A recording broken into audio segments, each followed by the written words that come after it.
Hey, what's up, nerds? It's Paul at Radio Free Hammer Hall. Today we're going to review the new Cities of Sigmar Battletome. I have Mr. Chuck Moore, Mr. Strength Hammer himself, the beefiest cake in all of Warhammer. What's happening, buddy? Beefiest cake. So I have the biggest ass of Warhammer. I like this. I'll take it. Nice. Yeah, no, everything's good. Everything's good. Awesome. So yeah, we're going to go through the Cities Battletome and, not really look at it from a competitive perspective, but look at a lot of like hobby stuff and the things that we're interested in, the stuff that catches our eye. Just kind of my usual focus of like fun and what stuff does rather than, what's good. Because I think some people's takes on this have not been correct anyway. What's got the juices flowing for you so far in this book? Well, I was ready to read page 1 of 1 and just start going through this book one page at a time. But okay, all right, I see where you're at. We're going to start at the actual rules, and I don't know what. Well, that means we're doing Path to Glory. I mean, we could. It's in the rules. It's there. I know it's right there in the middle of the rules. It's yours. Take it. Oh man. So yeah, what's your hobby plans? What's your inspiration for this? So I guess as a subtle plug, feel free to check out my YouTube, Strength Hammer, on YouTube, where I did a video on this. But the long and short of it is, I used to have an Anvil Guard army. It was based upon Soulbound character that I was part of with Vince Venturella, Haywo, Tom, and run by Mr. Mephisto himself. I had a character, and she was Anvil Guard. Even though she was Daughter's Kane, she was Anvil Guard. So I made a whole army around her. Now Anvil Guard is gone. So I took that whole army, split it back apart. Said, okay, you know what?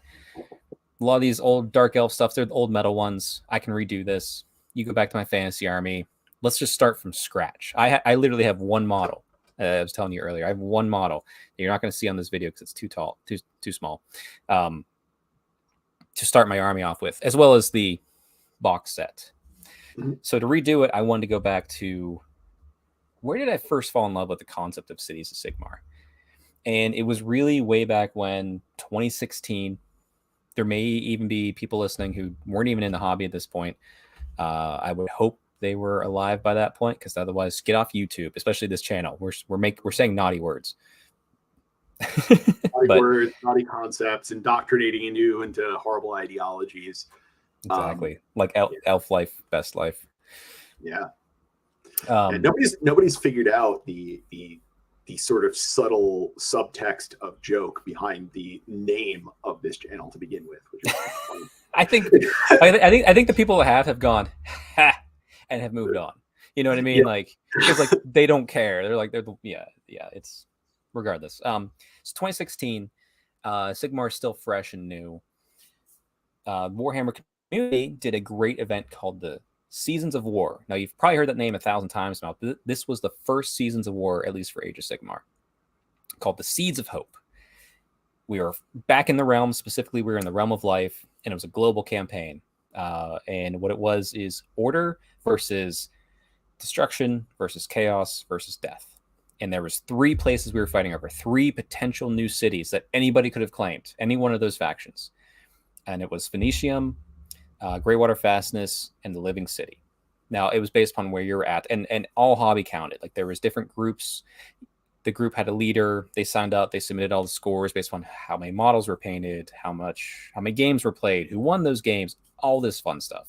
There's even kits that went out. It was wonderful. I some swag. I still have it somewhere around here. But in America, our city was the Living City, and I was always fighting for order. I'm an order guy. I'm an elf guy, so that's kind of where I fell. So I went back and was rereading that, kind of rediscovering that old journey I had, re-falling in love with Living City, which is a city I fought over already, even though I wasn't a city as a Sigmar yet. I was, Stormcast at that time, and maybe like with a mix of like Phoenicium and some dwarves or something. So I was like, okay, let me take that. Let me just explore Living City because I fought over it. You know, I've already bled over that city. I love Illyrio. I love her story. She's a great character from way back in the old world that was all the way up till now. She has probably the most character development and growth of any Warhammer character you've ever seen, hands down. And you go to my blog, strengthhammer.net, type in Illyrio lore, and read my whole synopsis of it. She hands down has changed and developed, as opposed to, you know, I love Marathi, but she's just still a crazy power hungry person. Teclis still thinks he knows everything. Tyrion's still a warrior. Malekith is still Malarian, whatever. They haven't changed. Whereas Illyrio has changed. So like I'm like, okay, I like Illyrio. She's the one that raised this city, dove deep, and really just kind of fell in love with that army all over again, that specific city. And that city is in the new book that I keep, it is right here. So I said, screw it, that's what we're doing. My heart is there. I have plenty of fun bits and conversion ideas to feed into it. So that's where my mind's at. I'm going all Living City. And thankfully, Legion's abilities aren't the worst either. They're kind of fun. So like it kind of is one of those, like, it's, you know, I feel like I can make an army that fits thematically and have a good time with it and also be capable of winning games. Nice. So you're going to be converting with like a bunch of Wood Elf bits and stuff like that? Yeah, I have a bunch of Wood Elf bits, Sylvaneth bits, old High Elf bits. I thought about, because with Old World coming out, there's going to be availability probably of the old Wood Elf stuff again. And it is fantastic. I might mix a little bit of that in here and there. But like, you know, the humans will have a few upgrades. But I like the new models. So I'm going to leave those mostly as is. Maybe swap in some like hooded, you know, more often than not. But I kept looking. I was like, okay, should I just put Wood Elves in? But really, it's like, okay, well, if I look at the context of what we have in this book now, there's really no more Wood Elves. You know, we'll hopefully one day have Carnothy, knock on wood here. I knock on the table of a dead tree for the tree. Yeah, okay. Sorry, I just realized like how weird that was.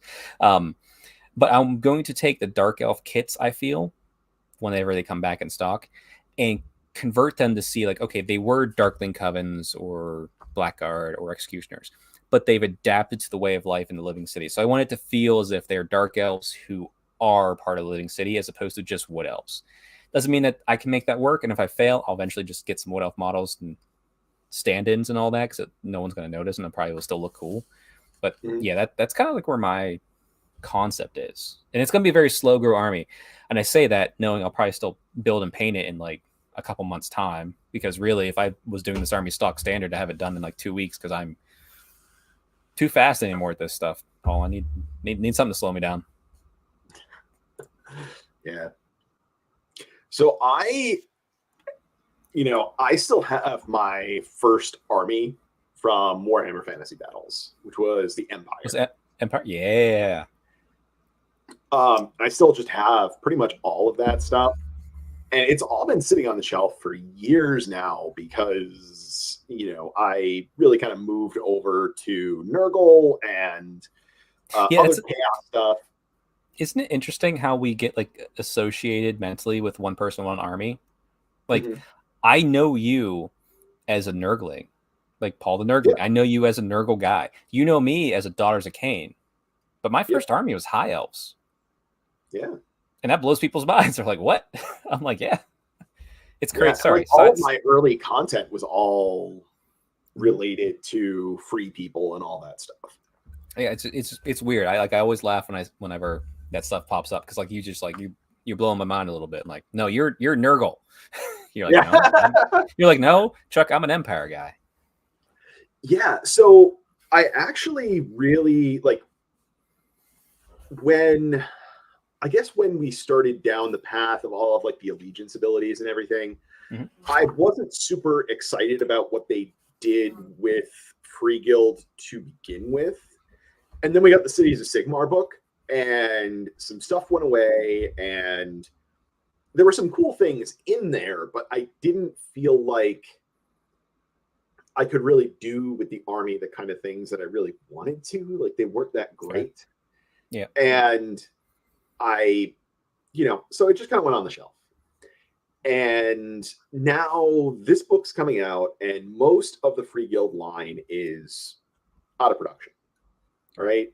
So that kind of frees me up a bit to say, all right, I can kind of go with, conversions and counts as sort of stuff with all of these old models. And, I still have a Cities of Sigmar army. I'm just not using the new models. And kudos to Games Workshop. They even said, hey, just change, make sure the basing's right. Have fun, do what you want. Like, they even encourage it with this army. Yeah, like in particular, this is just like the army for convert everything, make it your own, customize it, just, like really dig into it, convert everything. And that's the direction I'm going in, is taking all of my old Free Guild stuff and, doing new bases for things that need base size changes, doing more conversions, repainting old things, and just coming up with something cool. And so far, it's actually just been fun. I've been working on, what will be my Cavaliers that are all just, demigriffs on smaller bases. Right. And they're just getting rebased and some conversions and tweaks to just kind of fit what's in that kit and that war scroll. And other than that, yeah, I'm even looking to convert some old Empire models. A friend of mine, he had them, and they're built in Prime, but he doesn't know where he got them. He's like, "Hey, this will work for your stuff, right? Take it." It's 5 of the old Middenheim horsemen. So they have the fur cloaks, the great maces, the old ones. I'm like, nice. I want to make these work. But he also gave me 10 great swords. I don't know how I'm gonna make those work because I'd rather have the elf great swords. Yeah. It's one of those those Middenheim ones. I'm like, those are too unique and rare to do nothing with. Right. So there's lots of potential, as you said. Yeah, and I've just already been, combing eBay for random, weird, cheap stuff that I can do cool things with. And I have definitely spent a chunk of money on things that my wife does not know about yet. So we will make it work. So yeah, anyway, I guess as we go through, I'll talk more about stuff I'm actually going to be using and what my, kind of counts as and conversion projects are. I still have ideas brewing. I have of course, because it's me, I have a spreadsheet going of, yeah, for me, it's all, I have the opposite problem. I put everything in my mind and I remember it. But the problem is you have a spreadsheet. You'd be like, you could send me that spreadsheet, be like, hey, Chuck, take a look at this. And I can go, oh, I see Paul's mind. Whereas I will just start telling you about things and assume you know exactly what I'm talking about based upon the spreadsheet in my mind that I have not shared with anybody. I do that. I've realized I do that so much. I have so many cool stories, and I might do a little blurb about it, but I have more stories about my characters in my fantasy and Sigmar armies than I've even written down. I was just like, I should probably write all of this down somehow. So kudos to you for doing that mindset, because otherwise people are just looking at you like you're a crazy fool. Yeah. You're a crazy fool with a plan. I'm just a crazy fool. Yeah. I wouldn't say a plan. I'm a crazy fool with a spreadsheet because my brain is basically Swiss cheese. So, all right. So let's get into the rules. Orders. I have to say right off the top, I absolutely love this mechanic. I love the mechanic. Yes, I do worry at the feel bad moments it can have, not because of anything that's wrong with them, just because people are going to forget. How many times have you forgotten to redeploy? How many times have you forgotten to do a monster's reaction? All the time. Yeah. But also, I don't know how to get the feel that they had with this without the way they did it. So I don't have a solution. I'm just, if you're playing this army, be very mindful to be on top of your game with it is all I would suggest. Yeah, and I think there's going to be problems too a little bit with the gotcha nature of some of these. They're just inherently gotcha mechanics. They are, but they're known gotcha. Here's the thing is too. Actually, we mentioned this before the call, and I did playtesting for this book. I playtested through third edition, so I had a great time with it. The way we split the playtesting with this, there was someone who took an all human force, someone took an all elf force, someone took an all dwarf force, and someone took the mixed force. I already had a mixed force, so I took that and playtested that, and that was a good way to playtest it, I feel. Originally, when we playtested, and it obviously this is first draft, things are going to change. There was no general orders. Like, it was just like mostly humans, and here's a dwarf, and here's an elf. And like as entire playtesters, we're just like, we need to, because it felt like multiple small armies as opposed to one army. I think where they met in the middle with these, we gave that feedback, they adjusted, and it's there. But I think also too, the good thing is you can see what your opponent has. And if you know how the orders work, you can kind of know you're probably going to get that order. You're probably going to get that order. Like, you can kind of prepare for it in a way. There might be those moments of, haha, I did this instead. I don't think it's going to be game-changing gotchas. Yeah. So how these orders basically work, you give an order out to each of your heroes at the start of each battle round. Of course, there's a bunch of ways to get extra orders throughout this book. Then each one has its own unique trigger. It might be at the start of the combat phase, hero phase, movement phase, whatever. Right. Which means you have to be really on top of knowing, like, have yourself a cheat sheet. You're gonna need it. Yeah. These are also hidden information, so your opponent doesn't know which order you're issuing to your heroes. And then, when the trigger comes up, you can just flip over the order and you get whatever the effect is. All of them are just affecting, some unit within 3 inches. A couple of them are more than one unit. Mm-hmm. Which honestly, I feel like that might get an FAQ or errata eventually, because I think some of these are a little strong. Yeah, so I just have to say, stupid pet peeve of mine, like right off the top with this, is that they gave you like all the tokens and everything.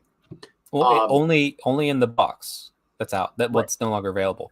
I think it specifically says they're not releasing that stuff separately. Ooh. Yeah, like they said it in if you look at the description, at least the cards are not being released separately.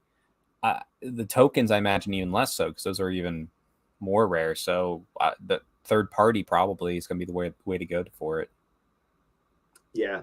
So they give you a deck of cards that are like all of the enhancement cards, and it also has all of the orders in there. But they only give you one. Yeah, they only give you one copy of each order when you can issue the same order 3 times per battle round. Oh, did they? I haven't opened it yet, so I didn't even know that. Yeah, like come on, guys, what are you doing? Well, so the fix for that within this in the book itself, or not the book, within the box set that was available, it's probably hard to see here.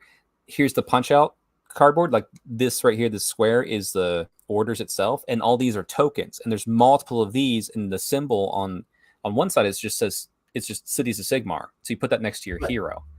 If you flip it over, as soon as you flip it over to reveal it, it shows the same symbol that's on top of the page you'll bring up eventually of the actual order itself. So that's probably how they assumed we're getting around that, at least with this box set. Yeah, I mean, personally, I just got extra copies of the order cards because nobody seems to care about them. And I'm just going to have. Yeah, was I the only one that said like, no, I need them? Yeah, and I'm like, they're just going to get like cards that are going to go face down next to the hero, and they're just going to get flipped up when the effect happens, so that it is nice and clear what it is. Because I will not remember what all those symbols are. I do not want to have to fumble around for like, okay, what symbol is that? What order am I giving it to? It's just like when the terrain dice. It's like, let's put the symbols on it. No, write the words, please. Yes. I'm too Also tired or drunk at an event to know. Yeah. Also, please tell me what it does, because I still, to this day, do not remember what those 6 terrain features are. I've been playing Age of Sigmar literally since day one. I never play with the terrain rules because I cannot remember them, and even when I do, they have such a small impact on the game that it doesn't matter. I mean, that's kind of an aside, but Jesus Christ, fix this for 4th edition, guys. What the hell? So here's the thing, and that's very much an American thing to not really use the terrain rules too often. I've noticed it's a very American thing, which is fine. I don't use them often either. But if I go to an event and they're using them, yes, I will use them. I'm proficient enough to use it. But what I've noticed at every single event, including NashCon, I just went to NashCon, at least within the tables I play in. Okay, which ones are mystical? Which ones are impassable? That's it. Everything else, everyone's just completely forgot exists. And even the mystical, halfway through, people are just like, I forgot. Oh, well, whatever. I moved off of it. That's it. So, I hope they get a better rule set. Yeah. All right. So what do these orders actually do? They're split up into 2 generic ones, 3 human, 2 dwarf, 2 elf. The generic ones are, most powerful.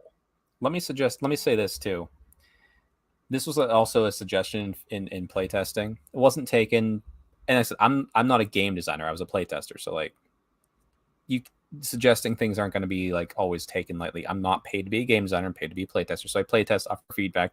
Occasionally you offer some suggestions based on what you feel, but understand that you're a tester, not a designer. My thought was have 2 humans, 2 Dwarden, 2 elf orders, and then have 4 or 5, maybe even 6 general orders.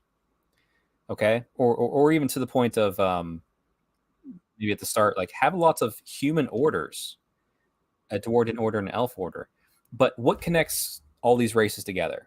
Every time you look at any sort of, say there was 5, say there's no general orders. Say there was just 5 humans, 2 Dwarden, 2 elf. Because the elves are what bring all these races together, make it that cosmopolitan type setting, right? Every fantasy setting, the humans are what's in between the dwarves and the elves. What if an elf issued an elfin order, Dwarden issued a Dwarden order, human issued a human order? What if that costs 1 CP? Cool. But what if you could take any human order, issue it to a Dwarden or an elf, and they would listen, but it costs 2 CP? To me, I love that. Yeah.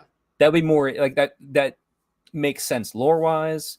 It opens up much more possibilities to be a unified force. Yeah. Like I said, the general orders were the compromise, I suppose, from that suggestion. So cool. It still works, but it's like that wish list. Here's where we're at with it, and here's what we still want. I want the mixed units of great swords, of all the races all in one. But that's a different discussion. That's a wish list thing in the future that'll probably never happen. Yeah. All right. So what do these orders actually do?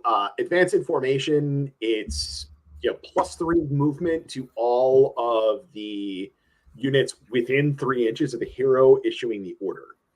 The stupid thing in this one is that the trigger for it is when a unit within 3 inches of your hero begins a move. So you can have your hero in one place, flip up the order, move guys, move your hero, and then move other guys over here. I don't know if they intended that, but that's what this says. Right. The intention is clearly you flip it up, we all move forward together, whatever's around me. Oh, yeah. That's the intention. I could see an FAQ correcting that, just because that is a little bit weird. Yeah. This is really powerful. This is going to just be done all the time. This is your default if you don't have another order that you really specifically do. Extra movement is always good. This is a movement-based game. It's the most important thing in the game is movement. So, right. There's going to be plenty of scenarios where you just want to get on objectives, and in this book you have units that power pairs you can put together to just be super defensive, and you move them up onto objective, be like, cool, enjoy trying to get through my 4-up ward. Whether it's elf or dwarf, it's just good luck, and it's gonna be like that could be rough. Yeah. The other thing with this too is that it's all units within 3 inches of the hero issuing it, which includes the hero themselves. So, like, just throw this on whatever hero you just want to move an extra 3 inches this turn. The second one is Countercharge, which once again, I think probably is going to get an errata because it says Countercharge, but what this really should just say is charge at the end of the enemy charge phase. That's all it is. It doesn't require an enemy charge. Well, no, it's that's true. That's true. I don't know. It's like that's sort of like that's just it's the charge phase always happens just because someone doesn't do a charge. You could just assume it's a failed. So like I think Countercharge is fine, but I do really like this because we've seen the power that it has in Khorne right now, and there's some good strong units that counter. I mean, heck, if you want to play a Dwarden part of this army, if you can get Countercharge and get it on them and make them move ridiculously far and be able to stand there and take whatever combat they're about to go into, that could be a very powerful thing. Getting those slower moving units up the board very quickly. Yeah. There's a lot of movement tricks in this book. Powerful movement tricks. But I think this is just charge off phase a lot. And I think it's just going to be really powerful. And there's a couple of things in here that also are getting bonuses when you charge in a turn, and it's not charge on your turn. It is charge, period. Right. Did you charge? Yes, I did. Okay. Yeah. I charged, check the box, get bonus. But to be fair, if those bonuses were in your charge phase, we would be complaining about the opposite right now. Right. So I think they made the right call because Sigmar is a yes and game. Yep. So give me the yes and.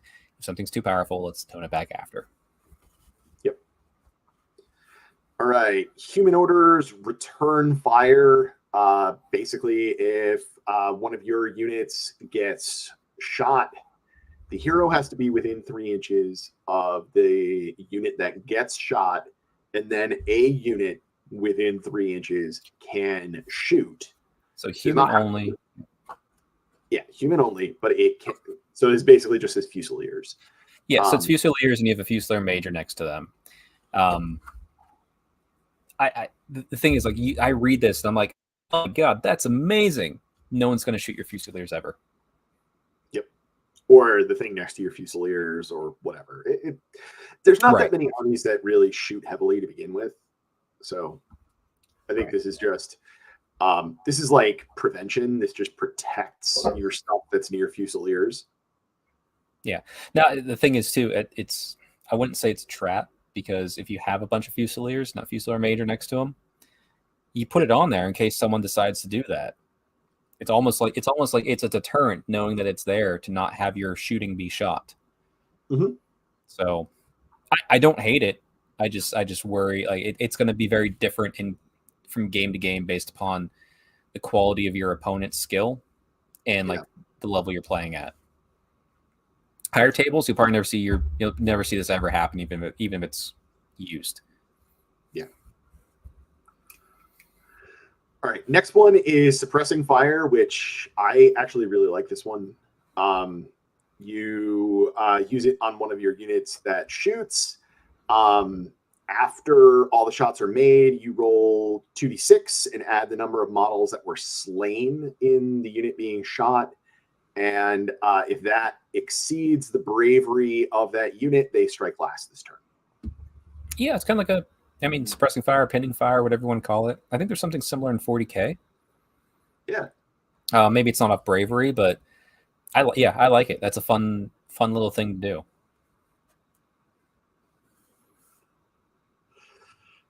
And then last one, Engage Foe. You can give it to one of your units that is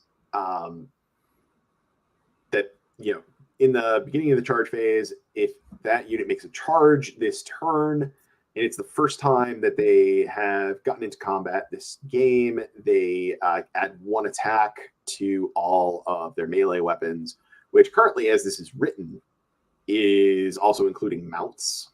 Yes, which is I don't know. Like I assume that would be taken out, but yeah, I mean, your thoughts are exactly this. Do you have Cavaliers?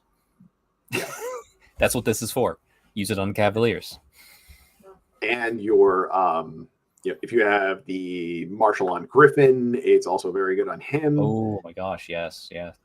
Yeah. Talia, the Dreadlord on Black Dragon.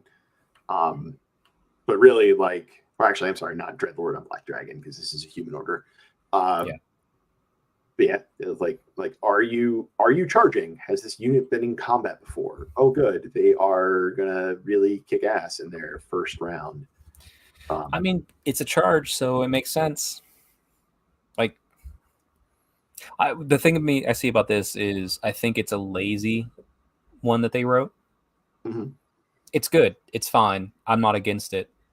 I think there is possibility within that scope to write something more interesting. Yep. Like, you charge, you do your attack, and then you can immediately fall back would be more interesting to me. Like 3 inches. Yep. Because like hit and run sounds more interesting than just blow you off the table.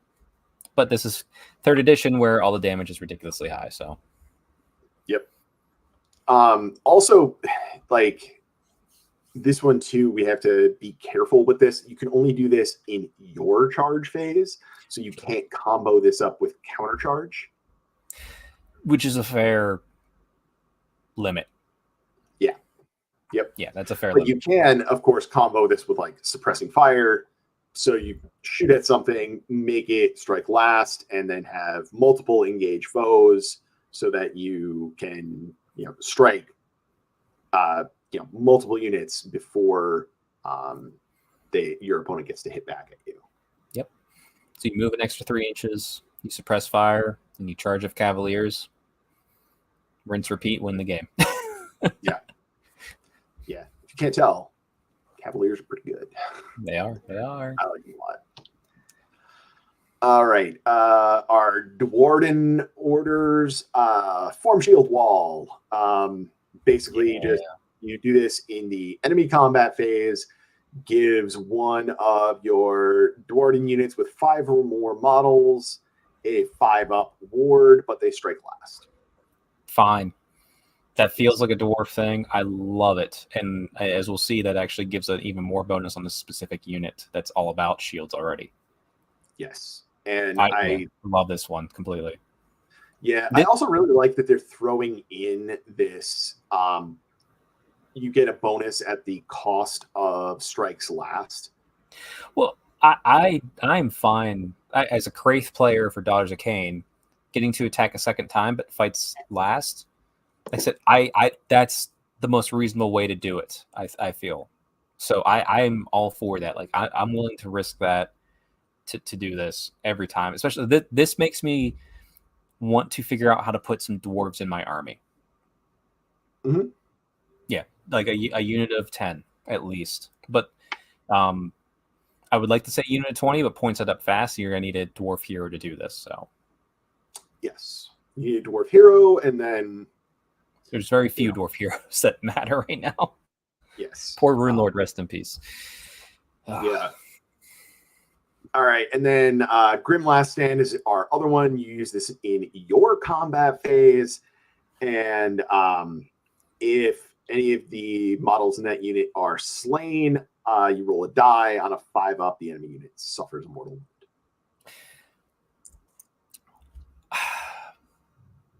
I'm trying to think how to say this. I have a prayer that does that in Daughters of Cain.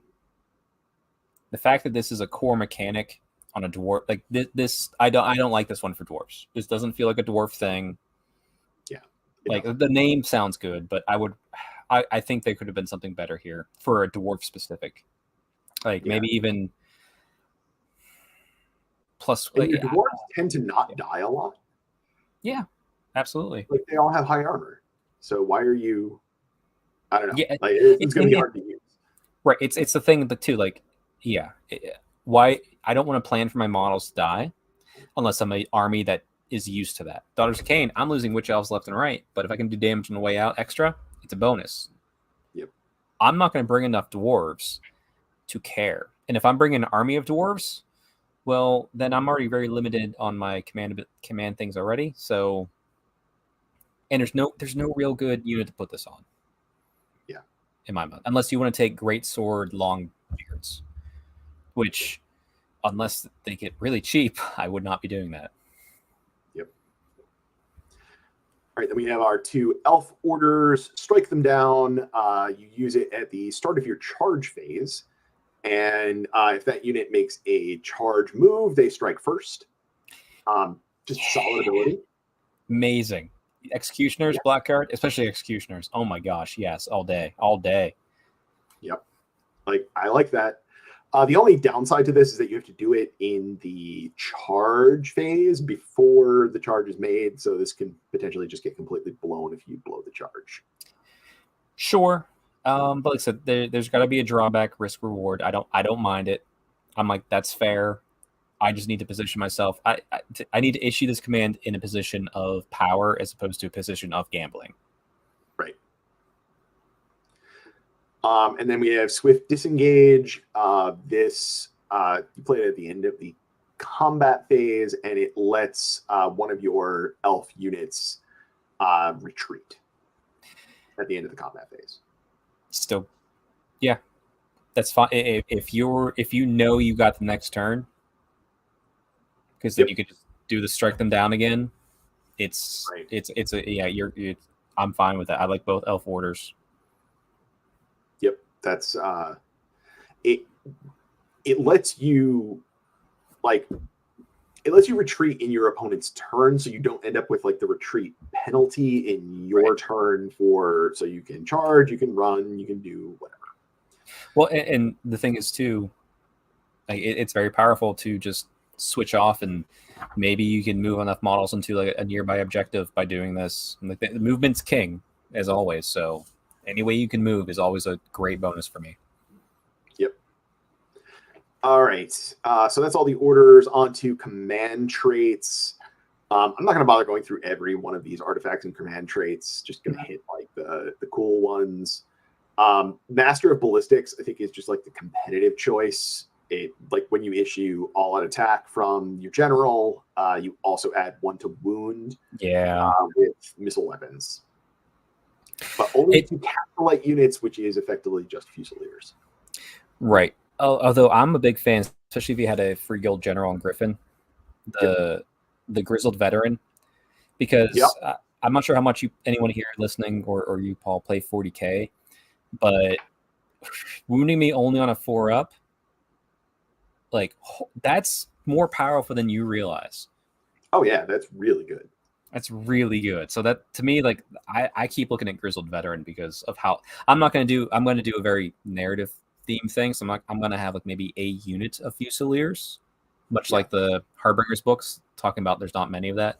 So I'm looking more grizzled veteran for my human general. Yes. Also fun to do with this. Throw it on a steam tank. Ooh. Yes. Yeah. Getting back to levels of toughness closer to 8th edition fantasy. We have the strength versus toughness type thing, which still kind of exists in 40K, which is why it makes it powerful, but I still think it's very powerful. Yes. Yeah. You're absolutely good call. Yeah. The other 2 here, I mean, making your guy a priest is, I guess, okay, but you don't have a prayer lore to grab, so. Right. This will be useful. So I just wrote my pack for my Terathi Classic this year, and it's priest. I wrote my own battle packs. It's priest focused, so I had to include an item to allow you to make a hero a priest. Right. If we and also there's also a prayer lore, because that's what you do. Just like right now we're magic, so there's magic and all that sort of stuff.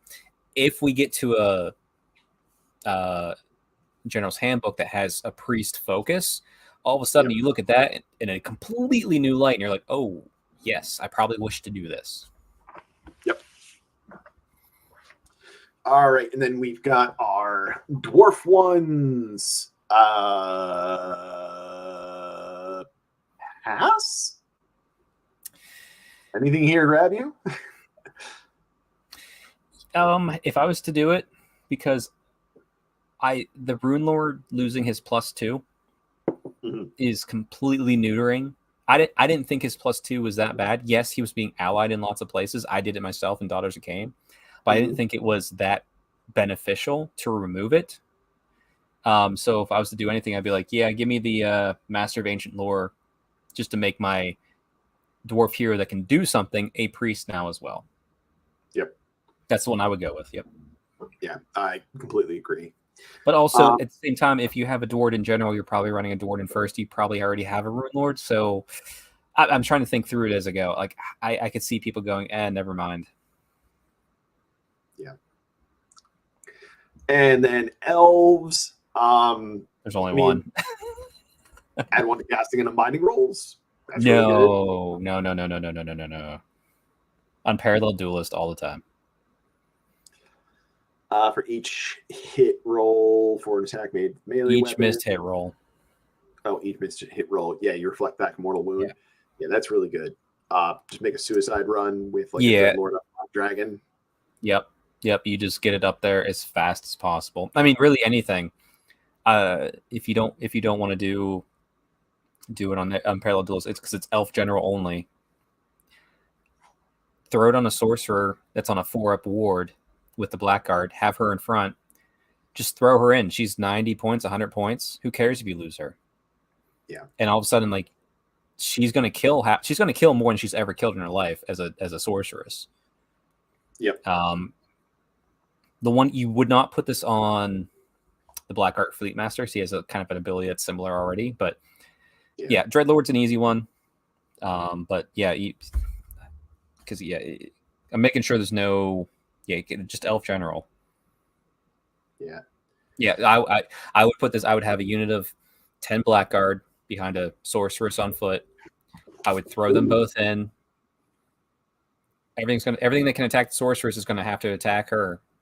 You get her as deep as possible, but you keep her close enough to get that 4-up ward. All of a sudden, people are throwing buckets of dice at her because they have to. Yeah. They take a bunch of things back because they fail. And whatever you got through, she's probably going to 4-up ward anyway. And if she dies, who cares? It was 100 points.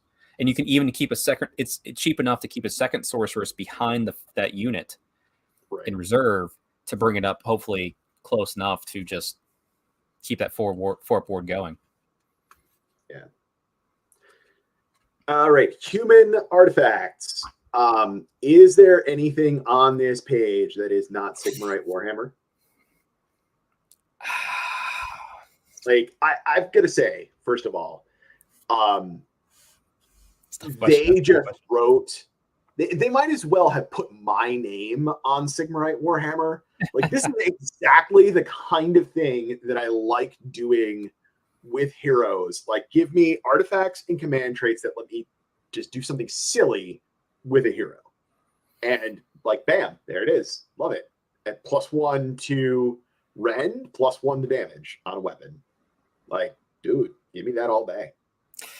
I like Brazier of the Holy Flames, but I like it because it used to be just an ability on the Longbeards. So, but would I take it? No, you are. I think you're right. Sigmarite Warhammer. Why not? Yeah, throw it on a Griffin, smash some face. You can do silly damage with the Griffin. I could see the Flask of Lethician Darkwater if you have a free guild general on Griffin. Yep. Because he can do enough work without that extra bonus, and the healing might be more beneficial. But also, it's a D6. I hate rolling a D6. Make it a D3 +3. Ugh. Yeah. Also, like, if you don't have heroes that are going to be getting into combat, that's a decent one, especially if you're going with the Magic one, Magic City. Oh, Hollowheart. Yep. Yeah, you're potentially taking damage onto your wizards, so throw that onto one of your wizards to potentially heal some of that back if you take some of the damage. Yeah, other than that, nothing super exciting in here. Which is fine. If nothing's super exciting, that's fine. It gives me a choice. Yeah. Like just like I don't want everything to be a dud, but I want everything to be a banger. Like give me that nice middle ground across all of it. Oh yeah, yeah. Like, and just give me something cool and fun too. Which I mean, Sigmarite Warhammer all day. Love it. Yep. All right. Dwarf artifacts. So I'm gonna channel my inner Tom Lyons because I also play dwarves. It's another army I do love across all the editions.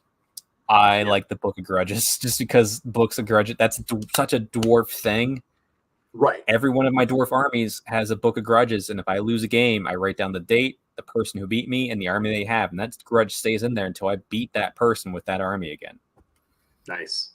So like plus it is fun. I mean it's much more of a fun narrative pick, but like that's what I'm gonna go with every time. I know Pile Driver Gauntlets is good, but I want the Book of Grudges. It's that feels so dwarfy to me that I can't say no.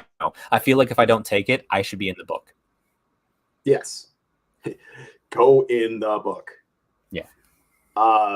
Elves. Anklet of Epiphany is really good. Add 6 inches to your spellcasting. Oh, yeah. I don't know what the other ones do.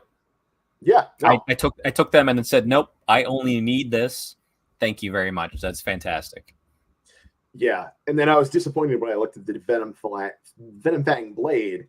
And I looked at the Assassin because I'm like, oh, this is the unit that you should go on. Like, no, yeah. The exact same thing the Assassin already has. Yes. And like there's nothing else. Like the Dreadlord on Dragon, he doesn't need this. Sorceress on Dragon, if you throw her into combat, she's dead. And the Sorceress on foot doesn't have enough attacks to make it worthwhile. Yep. And then Shadow Shroud Ring, I kind of stopped reading it once per battle. Yeah. Fair. Yeah. All right. Spell Lores. As you start going through the spell lores, I need to take a quick bio break. I'll be back in 1 minute. Okay. I'll let you lead this. I'll be right back. I'm drinking this too quick. That's my problem. I got a small bladder. All right. While we are here, I will just address comments in the chat. Vince was saying we're underselling the order to return fire. It basically makes you immune to shooting. Like, yeah, I mean, I guess we are maybe underselling a little bit. But I think that's mainly like for competitive play, and you're gonna be able to like kind of bury a hero next to your Fusiliers, but and protect them that way. But I guess the question is, how much are you really going to have enemy shooting that matters that much? I mean, in certain matchups it'll be great, but it's very situational. And top 3 things the Battletome has that make the army worth the investment for match play. I think it has a lot of flexibility. There's a lot in here. There's still, even though they cut a bunch of stuff, there's still a ton of war scrolls. And a lot of the stuff that got cut or majorly changed was like they got rid of a lot of redundancy. So it still has a lot of the mix that we've always had. I think the orders in general,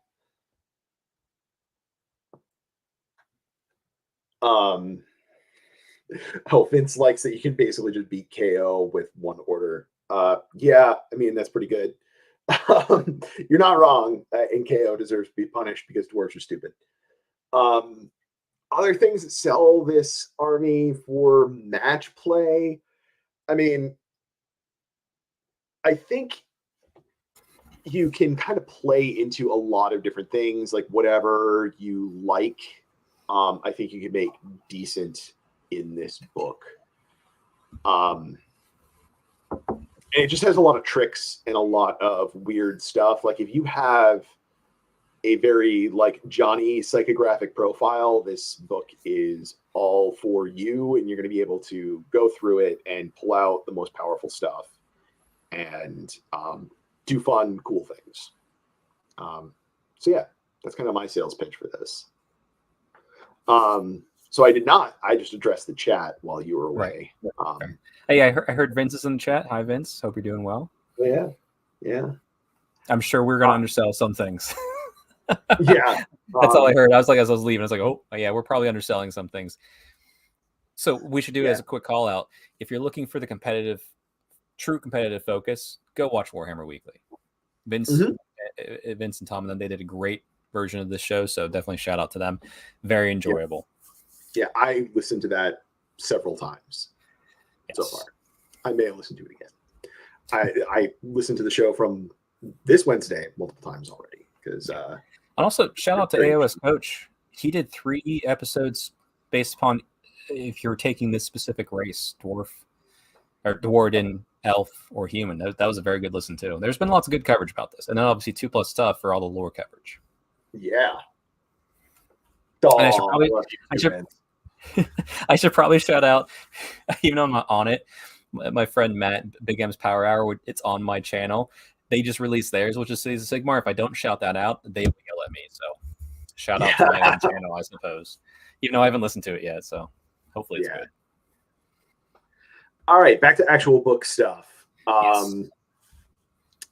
Mystifying Miasma, 24-inch range and casting value of 5 is real big.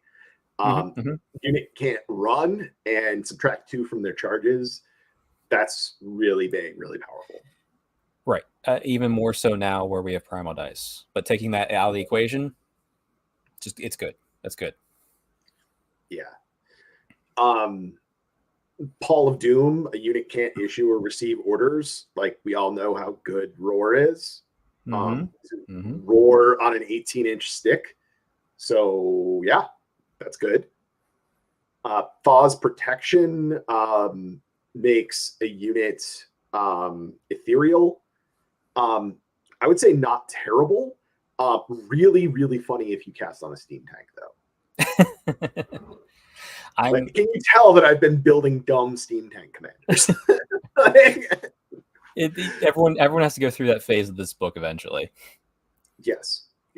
I need to convert steam tanks and do some cool stuff. Yeah.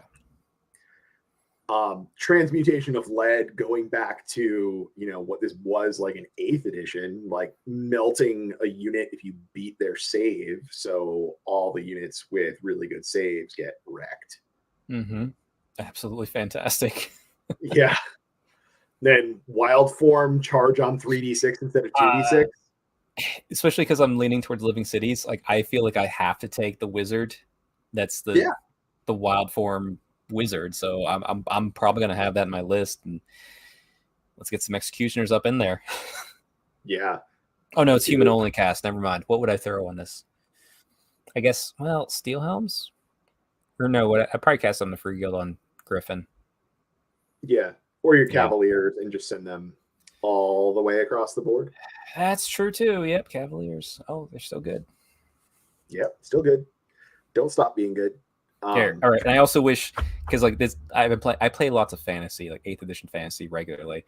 So every time I see these and I hear the names, like, I hate that this is human locked on some of these. Like, just it's the winds of magic. Every race can exist in all these realms. Let me have this. If I have to take a human to cast it, that's fine. But let my elves and dwarves get these things too. Maybe not dwarves, because they don't like that. Fair. Okay. I accept that. I concede. Yep. Elf spells. Is there another spell other than Tenebral Blades? What's on the War Scroll? Let me check that real quick. Yeah. There's Blizzard. You can always take Blizzard. That's a good spell. Yep. Whatever's in the General's Handbook. Yeah. Sap Strength is actually not bad, but that's basically the same spell that the Sorceress already has, but worse. So, right. I mean, but if you take Sorceresses are cheap though, right?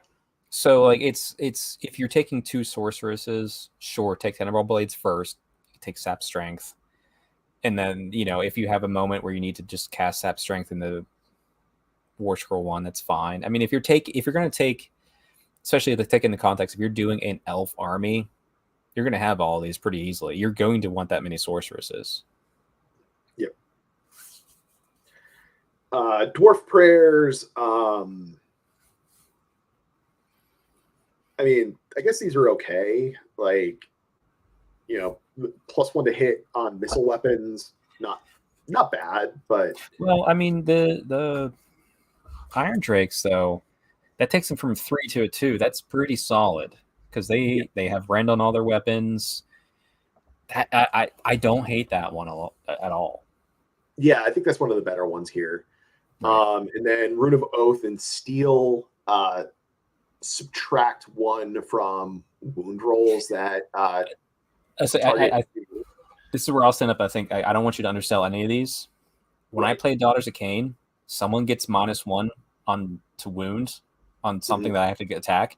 That is detrimental to what I'm trying to do. Yeah. So both are great. I know from playing a lot of Nurgle Slaves to Darkness, like that's almost better on your Nurgle Slaves to Darkness than your 5-up ward is on Magakin. Right. Assuming points are correct, this is why you still want to take, at least in this army, Rune Priests. Yeah. Or at least one, because like I could see use for both of those. So I could take the item that makes my Warden King a priest, and then a second Rune Priest to take the other one, for sure. Like that's as soon as the Rune Priest isn't too expensive. Right. So yeah. You give and you take. I lost the +2 on my dispels, but I have some good prayers and I want to take them. Yeah. Yep. I think that's solid. If you're already throwing, that makes your Iron Breakers just a ridiculous anvil to make them -1 to hit, -1 to be wounded. Right, and that's the thing. If I'm going to play a dwarf army, I want it to feel like a dwarf army. I want it to feel like it's just not going to die. Yep. Yeah. Which, then clashes with the, I'm not going to go on that train. Yeah. Now the other one's gone. They just move on.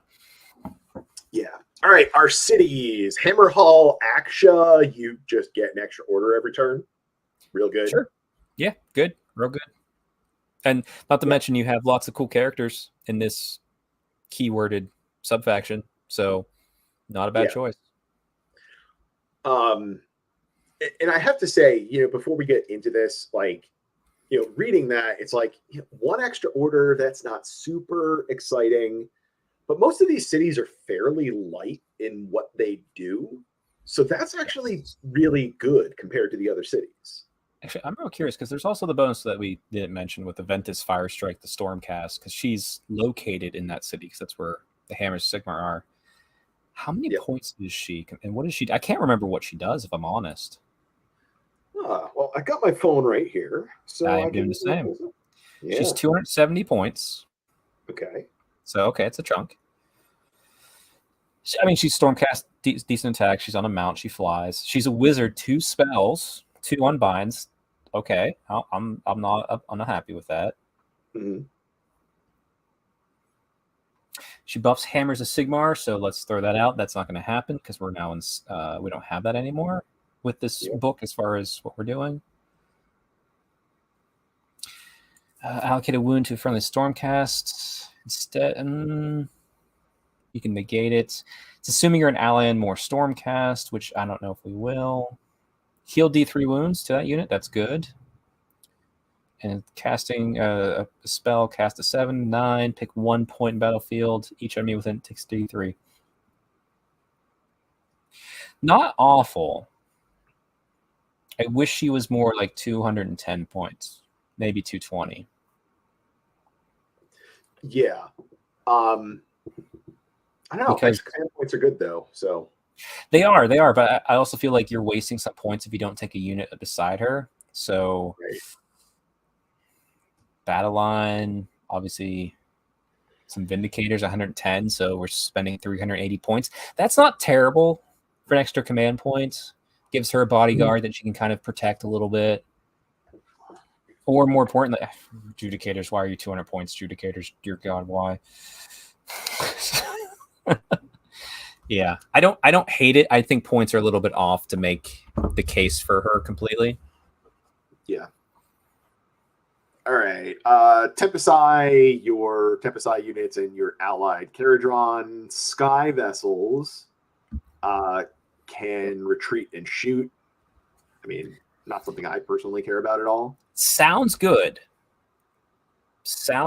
But the problem is, to make that worthwhile, you want to have an ironclad or some what's the other one?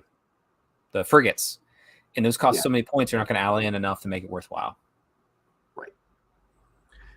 And if your Fusiliers are in combat, you might be in more trouble than you realize too. So, right. Hallowheart, your wizards can cast on 3 dice instead of 2. If they roll a 10+ on that, they suffer D3 mortal wounds after everything happens. I mean, that's just really good. Yeah.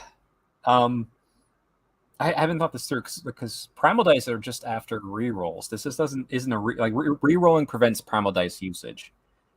Right. You do this before primal dice. You start with this, and then you can primal dice.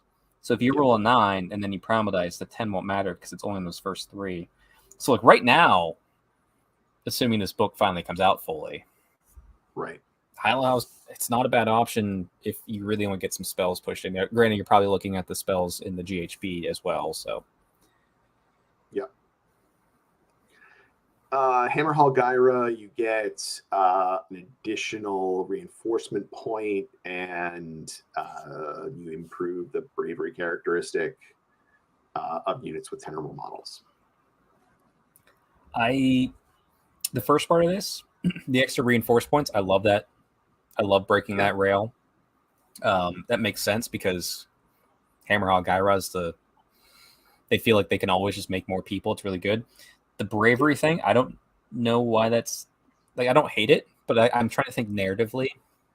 Why is that there? There's no reason. There's no logical reason why we have that. I'd rather there be another additional bonus. Yep. I mean, not that's bad, but also like I don't care about Battle Shock usually anyway, so who cares? Yeah. All right, Living City. This is your baby. You want to take this one? I do. So during deployment, instead of setting up a Living City unit or an allied Sylvaneth unit on the battlefield, place it to one side. Say it's in Hidden Paths as a reserve unit. You can set up one unit in Hidden Paths for each Living City unit on the battlefield. At the end of your movement phase, you can set up one or more of these reserve units on the battlefield, wholly within 6 inches of the edge of the battlefield and more than 9 inches away from enemy units. Great. Because it's just a fun deep strike. Obviously, I'm thinking about throwing in some tree revenants because they can pop in on battlefield edge, maybe contest an objective, leave later anyway, get a Durthrough in there, or just Fusiliers in the back, Cavaliers in the back. Heck, you can get a free guild general in the back. There is lots of fun shenanigans potential. Just for you, Paul, let's throw a steam tank in there. Why not? Luminarch zap across the line. Right. I like I said, it's on the table edge, 6 inches. So it's not awful, but also I won't lie, at least in this GHB, if I get the army out in time for this GHB, which I should be able to do that. My battle tactic, 3 units within the table edges. And all of a sudden, boom, boom, boom, you can't shoot these things anyway. They just all appear on the table edges, get my battle tactic, and now they're doing things. And you're completely surrounded. I like it. I don't think it's overpowered. I maybe it's not the best one, but I'm excited for what it can do and the options it opens up. And also, I have to say, just as an aside, because we kind of glossed through it a little bit, the coalition thing, the 1 in 4 thing is gone from this book. It's just allied in, but they're giving us bonuses based upon cities. That's fine. I hated thinking through coalition. It made me him and haw over my list design probably more than much else. Right. This feels cleaner, and I'm okay with it. So, but I'm glad that they're giving the bonuses. Like my Sylvaneth can do this too. It'd be weird if my humans could do it, and my Sylvaneth have to walk on branch slowly up the battlefield. Yeah. All right. Greywater Fastness. This might be one of the more competitive options, I guess. You can issue all out attack up to 3 times, and the first 2 times are free. Yep. Sure. Like it really just says all your Fusiliers are +1 to hit all the time. It's only in the shooting phase, so yeah. Yeah, only in the shooting phase. Yeah. If you're the army that likes shooting and black powder, you're going to be Greywater Fastness. That's the lore. It makes sense. Sounds powerful because people are going to spam the crap out of Fusiliers and be boring. You heard me. If you do nothing but Fusilier spams, you're boring. Get out. I mean, that's one word for it. Giant douchebag would be another phrase that you might want to use. If you want to really like make your opponents not like you, or just want to flip the table, throw things against the wall. If you hate sports votes, if you don't want to make friends at an event, if you want to finish the game as quickly as possible, if you enjoy making your opponent concede after the first battle round because all of their stuff's been shot off the board. Here's the thing. If you're on the opposite side of this ever, you don't concede. You never concede. If someone brings that list that makes you want to concede top of one because of what it's doing to you, you drag that thing out to the very last minute. You make them stand on their feet, not get a bathroom break. You make them work for it. That's how you get back at them. They can't say a thing. Because then they get 15-minute break and they're into the next round and they're exhausted. That's a moral victory, folks. Leftists, all your human heroes that are not wizards become priests, and you get a prayer that goes on a 4 that prevents enemy ward saves. If you're doing a human army, this is definitely one to look at. There's no real, I mean, you get enough human troops, cheap as chips, to get up there and just turn that off. Yep. I don't hate this. I don't care for Death really as a faction, and Lethis does not interest me as a city every time it's popped up, but that's pretty cool. And especially too, if we ever get a battle pack where it's all about priests, oh boy. Yeah. All my heroes are priests now? Uh-oh. That could be real spicy. Yeah. Vindicarum, you can rally when you're in combat, and your flagellants come back on 5+ instead of just 6. Do you like crazy ladies in chairs? Just asking. Do you like crazy ladies in chairs? Do you hate the circle objects? Do you hate convenience? Would you want to paint a nightmarish amount of god-awful models? Then this is the city for you. Yep. And here's the thing too. I say this tongue in cheek because if I ever saw that, I would probably look at that and be like, that's one of the coolest goddamn armies I've ever seen. If someone puts the work in. It would be an awesome army to see on the table. Yeah. But rallying in combat is. Yeah, remember when everybody could do that and it was terrible? Yeah. This is post-limitation, so not as terrible as it could be. Yep. Excelsius. I thought the city was almost destroyed. What's it doing here? I don't know. Marathi saved it barely. Yeah. Give me Phoenician. Give me that back. Why'd you take that away from me? Add a big old 1 to the wounds characteristic of your monsters, and your Cavaliers do mortal wounds on a 4+ after combat, after they fight. No, thank you. Yeah, boring. Settlers gain +1 to casting rolls for all your wizards. That's just solid. This is like the more, I think, like conservative version of Hallowheart. Well, the thing is too, like the cities that have stuff about allying in with other factions are more interesting to me natively, just because of that bonus.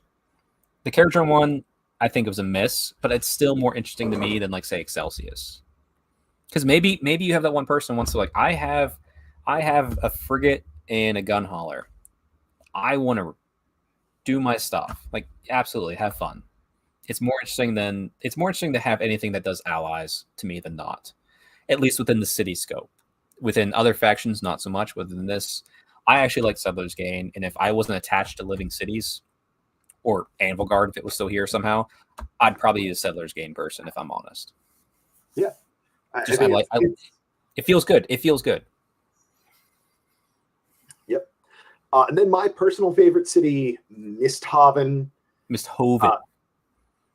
Come on. I'm actually Misthoven. So at the end of your hero phase, you can pick up to 3 of your units that are more than 12 inches from enemy units. They can move D6, or if they have a mount,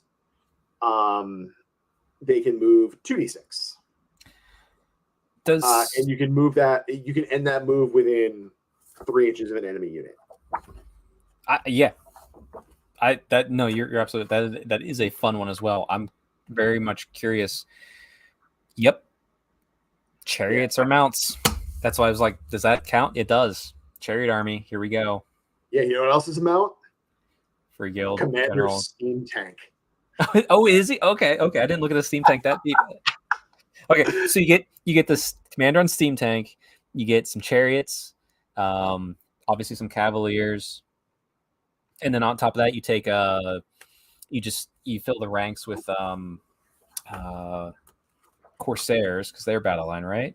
Are they battle line still? Did they get rid of that? They might have got rid of. Oh, they're not battle line. They're battle line if general. So you take a Blackheart Fleet Master general. All of a sudden, Corsairs become a really cheap battle line. Fill it with chariots, Steam Tank Commander. Yeah, here we go. Yeah, I mean, the amount of movement that you can just stack onto stuff with this. Like, you have the order to go +3. Misthaven gives you 2d6 on your mounted stuff. Zenestra gives you +2. Mm-hmm. Like, then Wild Form lets you charge on 3d6. Your Cavaliers get an extra 3 to their charge when your Cavalier Marshal gets best day ever. Yep. Like, your average move on Cavaliers when you stack all of the bonuses on them is, I believe, about 38 inches. Average. Which, if they are standing on the center of the battlefield, that is literally the entire board is their threat range. So also, but I want to call this out. This feels like it needs to be called out. I know this is a fresh book. It's not even fully out yet. Right. But Marathi took Anvil Guard, correct? Yep.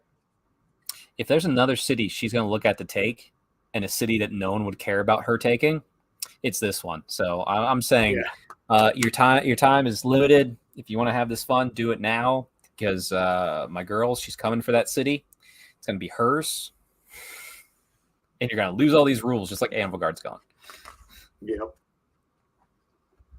All right, moving on to War Scroll. No. Path to Glory's next. Path to Glory's next. You said we're doing all the rules. That's in here, sir. No, I'm skipping Path to Glory. And I'm skipping Battle Tactics and Grand Strategies. Well, actually, no. Okay, so can I take a guest approach? I hate Battle Tactics. I have an event. I've wrote my own battle pack for. I've gotten rid of battalions. I've gotten rid of battle tactics, but I keep grand strategies. I like grand strategies because it's a focus for your army for the game. I hate battle tactics because it's a focus for your army in the turn that doesn't make sense. I wouldn't mind looking at the grand strategies. Screw battle tactics, screw battalions in my mind. Are they like right here? Yeah, they are. Grand strategies. Because there's not many. Mm-hmm. I haven't even really read these. So there's the first one that you'll never take, which is complete 4 battle tactics from this book. Yeah, that's battle tactics. Let's throw that. Yeah, throw that out. Reclaim for Sigmar. Battle ends. Complete this grand strategy with at least one friendly city's Sigmar units holding within each large quarter of the battlefield. I like that one. That's a fun one. Yeah, I mean, I feel like a lot of books basically have that exact same grand strat. It's not a bad one. It's fine. It makes sense.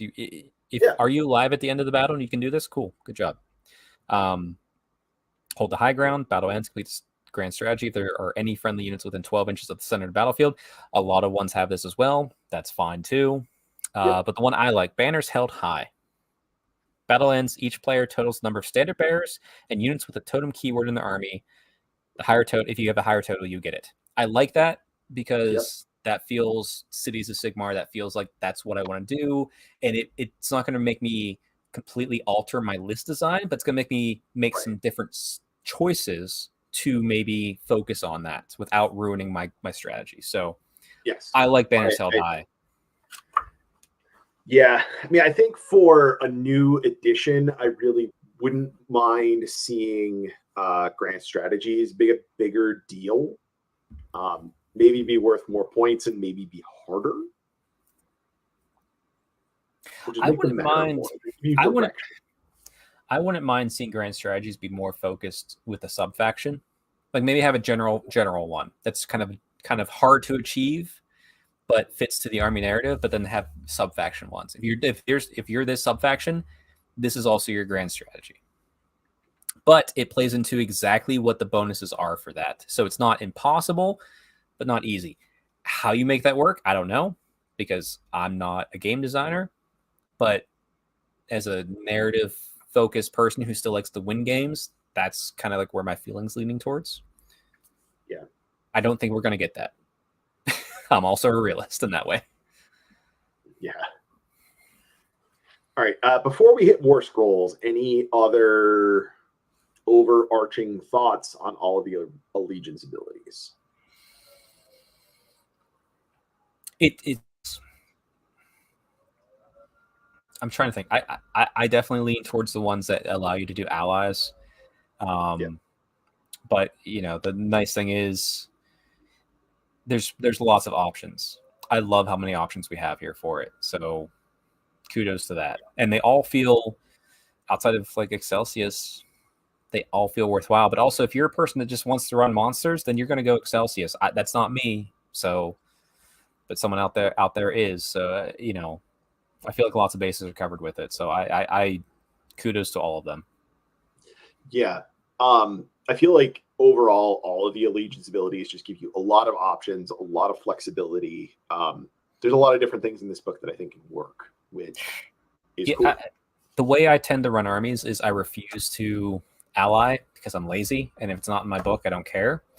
Right. But Cities of Sigmar is the first one where, all right, I'm choosing this sub-faction to makes me go, you know what? I want to take a hard look at it outside of just adding Gotrek out of laziness. I want to take a hard look at bringing in a Tree Lord Ancient or a Durthu or some Tree Revenants, because now it's much more interesting how well it plays together. Right. All right. Talia Vedra. Relatively unexciting profile. She gives you an extra order every turn. Your units within 3 inches of enemy units can rally in combat. Fantastic. What's that? That's fantastic. Don't undersell that. And they rally on a 4+. 4+. 6. Plus, not to mention, she's a cool character. Yeah. She's made some bad choices in the one book she's been in. like I don't know who thought whenever they read the first part of the Current Harbingers when she's leaving with the Dawnbringer to be like, we're gonna go settle this new place. I'm like, you're the Grand Marshal of this city. Why are you leaving? As like, I knew you're going back. I didn't have to like. I knew it was gonna happen. I don't know. I'm in love with her as a character. Yeah. I don't hate her War Scroll either. Like it's a gorgeous model. Like if you're doing Hammerhall, Aksha, you better take her. Why not? Yeah. Also, the model is great, and I would love to do a conversion of this and use the Cruel Boys Vulture. Oh, interesting. On top. I mean, it's the same basic idea, thing with wings with a palanquin on top, and so I think it kind of works. Yeah. Oh, yeah. No, I could see that. That'd be pretty cool. Other than the actual physics of how would that stupid chair stay up there? This is Warhammer. You take those thoughts and you throw them away, Paul. Get that out of here. In the mortal realms. Yes. No, I just like I'm in love with the kit and the story, so it's gonna give me lots of like I the only reason I'm not taking her is because I'm not taking her city. If I was taking Hammerhall Aksha, I would absolutely she'd be leading my force every time. because that's what makes sense to me. That's what I would feel. I don't hate her. Her rallying combat is good. She's a good leader. I mean, there's no reason why she can't benefit from some of those commands. So, right. Pontifex Sinestra. This is probably going to be the thing that's going to be in like every army, right? So here's the exact opposite, because I've read the lore. Fucking hate her. I don't want to see her. Yeah. She's crazy lunatic. Get her out of here. No, she's crazy. Awful. Church usurping the leadership of the military. No, awful. I don't care how powerful she is. I will never put her in my list out of principle. Plus, also, I'm not running. I guess she's not technically Hammerhall Aksha. She's just that crazy. We like wheels too much to use them thing. Like, stupid, terrible. 0 out of 10. Yeah. Model looks great, but 0 out of 10 everywhere else. Yeah. Potentially giving your friendly cities units a 5-up ward within 18 inches of her, or getting +2 move to all of the human units on the battlefield. PSA, she's going up in points at some point. like no shit, she has to go up a lot. Like she's like 150 now. Like, this is criminally low. Yeah. Although I have to say, between this and the one guy with the pot in this book, man, no one cares about the High Gladiatrix being 90 points anymore. Yeah. That was the first of like, wow, that's too cheap. Even I was like, that's too cheap. And now I look at her and I'm like, can she be like 60? I mean, these things are ridiculous. Yeah. I have conversion thoughts on this. Some of it's going to depend on what size base she's actually on. For possible. She's on the small chariot base. Like, it's smaller than a chariot, but bigger than a horse base. It looks like.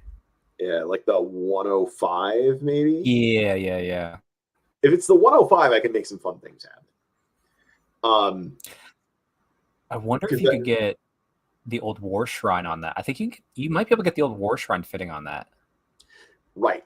That is one thought.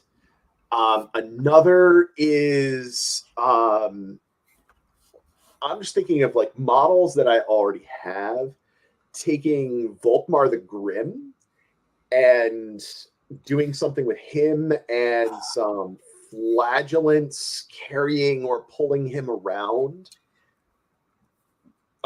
It's going to be a matter of making something for him to be standing on and getting trucked around by flagellants. Right, because it's the Umberogan cult essentially. But it might be worthwhile, Paul. It's been a while since I've read it, but there's the Time of Legend series by Graham McNeil. He did Sigmar. And it's Sigmar's formative years, and even when he's founding the Empire. That would be worthwhile because it shows different aspects of Sigmar throughout the whole series. That might be an interesting way. That might give you some inspiration for some conversions to look at the old Sigmar, because like she's looking at one aspect of Sigmar, which it's the wheel, which isn't really Sigmar at all. It's just maddening. You could find other parts of Sigmar to maybe theme something around, I bet. Yeah. One of the other options I was thinking too is maybe working with the corpse cards. Instead of having zombies pull it, have flagellants pull it and take like the bones off of the side of it and do something different. Or, I mean, Sigmar had friends back in the old world. Like, he had companions. You could also do something where it's like the companions of Sigmar type thing, where it's representatives. So imagine the unit in here where it's like the Free Guild heroes or whatever they're called. I forget that weird Gobblepalooza in here. Something like that on a base where it's like, here's 5 or 6 guys and gals that represent different aspects of Sigmar's companions.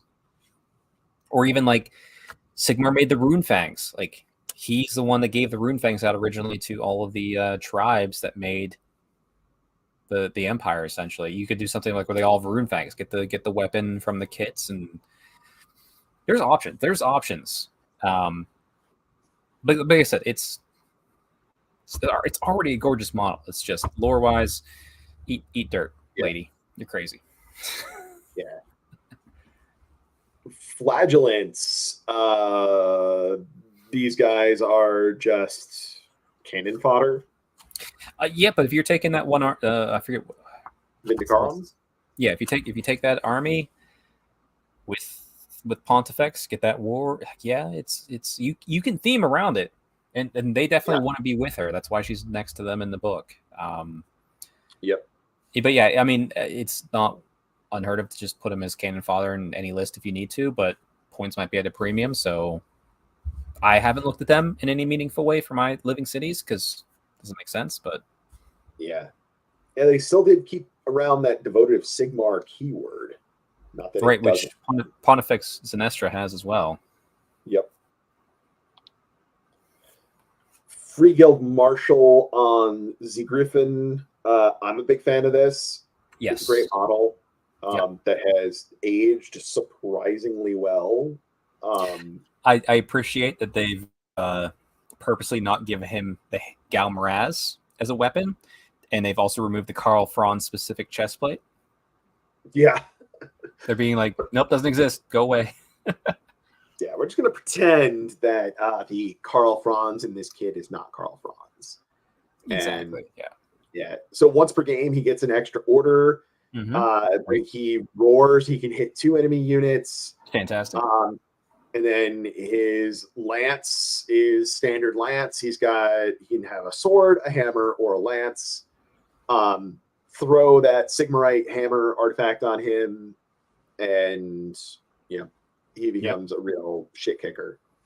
Yeah, and I mean, even in the current book, I fear this model because not necessarily the guy on top, but because of what just the Griffin can do, and the Griffin's still good. Yeah, this is a solid monster, and his points aren't terrible. I don't believe. Not crazy, reasonable, and moves 14 inches with 15 wounds. That's pretty good. And fly. And flies. 270. So yeah, I mean, a little bit, but reasonable. Yep. It's reasonable. It's balances out the other stuff in this book that's too cheap. Free Guild Marshal. You basically get a free command point every turn, or you can deliver a rousing speech once per game, and you can potentially make one of your human units count as 2 models on an objective instead of 1. All that for 90 points. Yeah, I mean, he's just free command points for 90 points is really good. Yep, and he's part of this box set. You're going to see him in lists for sure. Oh yeah. The Relic Envoy is silly. I don't know why they gave this guy like two models for 1 model and made the second model not really a thing. See, it's not a thing, but it's a thing. Yeah, you sure. I mean, it was one of those they someone made him and they didn't know what to do with him because he wasn't cool enough to be his own hero, but sure. Yeah. Yep. So I mean, solid, gonna see some play. I think you can just kind of do some cool stuff with this. Deliver rousing speech, I think, can snag games for you in the right situation. Yep. Free Guild Cavalier Marshal. He has the good version of when he charges, he pulls other stuff into combat with him because he strikes first and the other thing strikes first. Yep. He goes in with Cavaliers, and then when he gets Finest Hour, you add 3 to charges for your friendly Cavaliers that are within 12 inches of him. And this model is so gorgeous. I love the tired hero. Yeah. Like I'm going to have probably, like I said, 2 units of 5 Cavaliers, but I'm going to bring him in because he's just so cool. Yeah. I think on his like weapon profile, he's not that exciting, but No. He doesn't need to be. He's really giving you a lot of utility. So that's the important part. Not to mention 7 wounds. 7 wounds is kind of exciting. Yeah. I mean, for a human hero, that's good. Yeah. And I mean, heck, too. If you decide not to bring the Griffin, put that hammer on him, make him a little bit punchier. Yeah. Not going to be bad.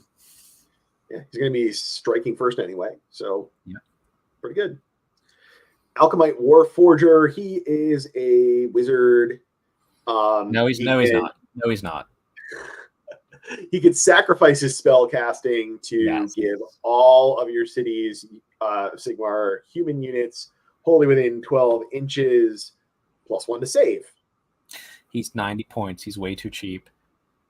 He either needs to go up in points, or they need to make his rules for that crucible be in line with what it says, which is, was it expel the crucible or whatever it is? Like if it's a once per game, it's still good. Right. At 90 points, but like right now it's really good. Yeah. And but his spell is also really good. I didn't read it.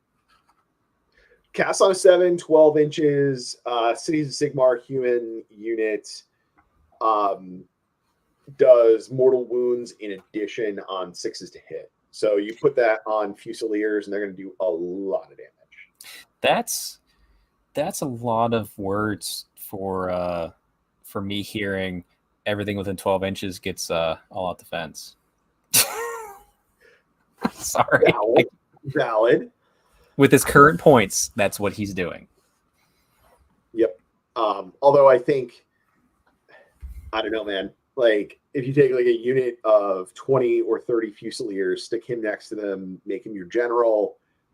Well, at that point, and cast a spell on him, that unit of Fusiliers is really dangerous. At that point, if you're doing that, you have 2 of this guy. One's doing one, one's doing the other. Yep. That's valid. Yeah. Yep. Also, he is basically the AOS version of the woman from the Mandalorian. Forget her name. Whatever. I don't know if you're Star Wars. Oh yeah, the armor. Yeah, the armor. Yeah, the armor. Right. Yeah. I don't know if there's going to be a mini for the armor floating around somewhere, so she might have to make an appearance in this army. There you go. Battle mages. This is radically different than the battle mages have ever been. Does not have a spell on the War Scroll, but it has a great lore selection. Yes. Previously, they had their own lore on the War Scroll. Makes this is fine. I don't hate what they did here. It's fine. I do want to give a shout out to the fact, because it's on like this random model I have that's going to be one of my potential battle mages. It's the Enchanted Blade.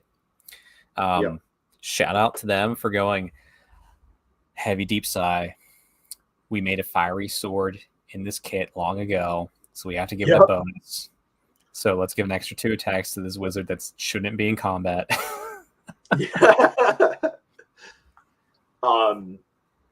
So at the start of the battle, you pick one, or actually, is it in? No, it's when you pick it to be part of your army. So this is right. So it's kind of like, because like this is the old kit of the old Wizards of Collegiate Wizards. So you kit bash it to be fire or death, or you pick what it is. So it's just playing into that theme. That's all it is. Just fine. I don't hate it. It's 100 points. It's a good hero. You're gonna bring one. Yeah, I mean, I guess the question is, do you take +1 to cast or +6 inches to spellcast range? And I think that's going to depend on like what city you're in. Right. What city you're in and what GHB you're in. Right now, I'll take the 6 inches. Yep. Although I don't think that can be modified I don't think that can modify Blizzard, right? I don't think it can, but still, but it's extra range, and I get primal dice. That's what I'm looking at more so than Blizzard. Right. So I think this is a really nice nice change, and it's very thematic with like what the what's in the kit. I actually just today picked up the like the double box of this, like when it was it the Silver Tower box? Yeah, like the Silver Tower box where you get 4 wizards in it. Yep, They're I remember that one. $50 on eBay. I'm like, yes, please. I don't even need more battle mages. I want all of those bits. Holy shit. It's a solid kit, yeah. Yeah, so gonna have some fun with that. Battle mage on Griffin pass. Yeah, but shout out to one of the coolest kits that I never see. Because this, I believe this used to be a named hero in the Empire Army, if I was wrong. The Grand Guy of the Zoo or whatever it was. I think he was a named character. Again, but just the double-headed Griffin, it's just cool. It's just cool. Yep. I do have one of my Griffins built with double heads. Yeah, it's just cool. And the rider I did also convert into just like a battle mage. Yeah, it's a cool kit, but yeah, if I'm gonna take this Griffin, I'm gonna take the free guild version. Yep. Yeah, his spell's not great, and he's not doing a lot of damage, so not super exciting. Celestial Hurricanum or Celestial Hurricanum with Battle Mage. He has to take Twin Tail Comet, which is definitely not the best spell. Mm-mm. Spell on the War Scroll is not super good. Storm of Shimtek is pretty good though. Doing it in every hero phase instead of just your own, being able to just drop mortal wounds, and it escalates over the course of the game. And then +1 to hit for all of your human units within 9 inches of him. Yep. That's never bad. No, it's and I think it's priced pretty reasonably on this, but let me check. Yeah. I think the big thing here is that he just is going to be fighting for a slot with your other stuff. Yeah, 260s, 250s based upon the Hurricanum or the Luminarch. So yeah, he's gonna be fighting for spots. That's true. Yep. Luminarch has to take Foz Protection, which is a good spell anyway, so that's fine. Still gives the 6-up ward. Burning Gaze, okay spell, I guess. And then he has his Searing Beam of Light that just does 30-inch line of mortal wounds. I mean, if you're taking Settler's Gain based upon that lore when they punked Nagash, you want to bring some of these in for sure. Yeah, definitely. Cool model. Yep. I don't know. I don't think I'm going to be rolling out with this that often. No, I'm not. These 2 pages, it's just not for me based on my narrative and how I'm looking at things and my points. Actually, and before we get into this, I'm going to have to step away for another moment because, like I said, this liquid's going through me pretty quick. I'll be back in another moment if you want to address chat. Oh, yeah. Well, we haven't had anything new in chat in a while. I also can go do that, but I am not going to do that while you're also away because that would be weird. That'd be very weird. I'll be back, and then I'll vamp whenever I get back. Okay. All right. I guess I'll just talk about hobby stuff for Free Guild Command Corps because I'm definitely not going to buy this kit. Although it is pretty cool, I think it's going to be fun to find and convert some cool models just to make this thing happen.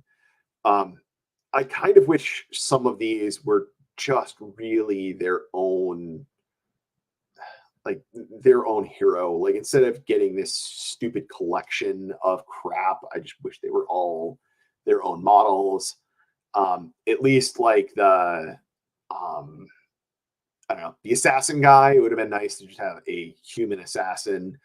The guy with the giant axe, like, why couldn't he have just been like, I don't know, some other version of the Free Guild Marshal, maybe. Little dragon guy, I still have the old from Silver Tower, second Silver Tower reference so far in this show. The tiny Griffhound. So he might end up counting as whatever this little dragon thing is. Like the war surgeon, I don't really know what to do with him. Yeah, I don't know. So part of my issue with this thing is this is just a giant wall of text, and I am like, I don't know what to do with it. This is just like too complicated for my brain to want to handle in a game. Sawbones is a good ability to be able to, heal things or return slain models to units. That's definitely good. Dispatch spies is good to deny some enemy command points, but I don't know. I'm catching on where you're at. My problem, I want to have this in my army. Right. It's a lot of rules to keep track of on top of a already rules heavy army. Yep, exactly. That was exactly what I was just saying. Like, this is just a wall of text that I don't want to deal with. Right. But I think while we skip past it, I think there's a battle tactic that plays into this. Yes, there is. Which means you want to bring it. Yeah. I mean, so if you're doing that, yeah. I feel like I'm forced to bring it, unfortunately. But yeah. I will let you continue to talk about this while I make a bathroom run. So enjoy that. Yeah, no problem. I'll talk about this stupid thing. No, it's the fun thing I like about this is like it is a fun way. Like I liked Gobapalooza when it first came out and I was shown it. It's an interesting idea, but if you're going to do it over and over again, it gets a little bit tiresome. This feels like an Underworld's army or war band that they force into an army because they couldn't figure out the Underworld's release schedule for it. Not that it's bad, but just looking at it, it's like, okay, what has what? Who is what? What's going on? Not to mention, based upon like, what's the order to remove them? So, if this unit starts taking wounds, obviously, what do you take away the Gargolian first? Obviously you want to keep the surgeon around. Almost feels like to last because just the healing capability, but also like the dispatch spies. That's so good too. So. And I want to be pretty clear. Like this thing is not bad in combat, but if you throw in combat, you're going to lose all these fun abilities. So what's the role of this unit? Is kind of where I get kind of stuck at. And I apologize if anyone's talking in chat. I can't see chat right now. I'll ask Paul to check when he gets back. But yeah, like the guy with the Arch Knight, he's great. Whisperblade, fantastic. War Surgeon's great. Shepherd, I just hate the model. What's the little dead guy duding next to him? Like, what's going on with that? I don't like that. That doesn't the random like talking heads in this army is what bothers me. It's silly as it is. Yeah, so like a Sigmarite Great Weapon on the Arch Knight, 4 attacks, 3s and 3s, -1 D3, solid. Enchanted Rapier, 1 attack, 2s and 2s, -3 D6. I wish it was 2 attacks on like 3s and 2s. I don't know. Paul, was there any comments about that? We've ever seen 2s and 2s on like printed on profile? I think we've seen 2 and 3s. I think there's some of that in KO with one of the boats. But it's like it's 1 attack. I'd rather see 2 attacks and be like 3s and 2s or 2s and 3s. Yeah. I like as a random trivia, I don't think we've had something that is just straight up 2s and 2s on the War Scroll before.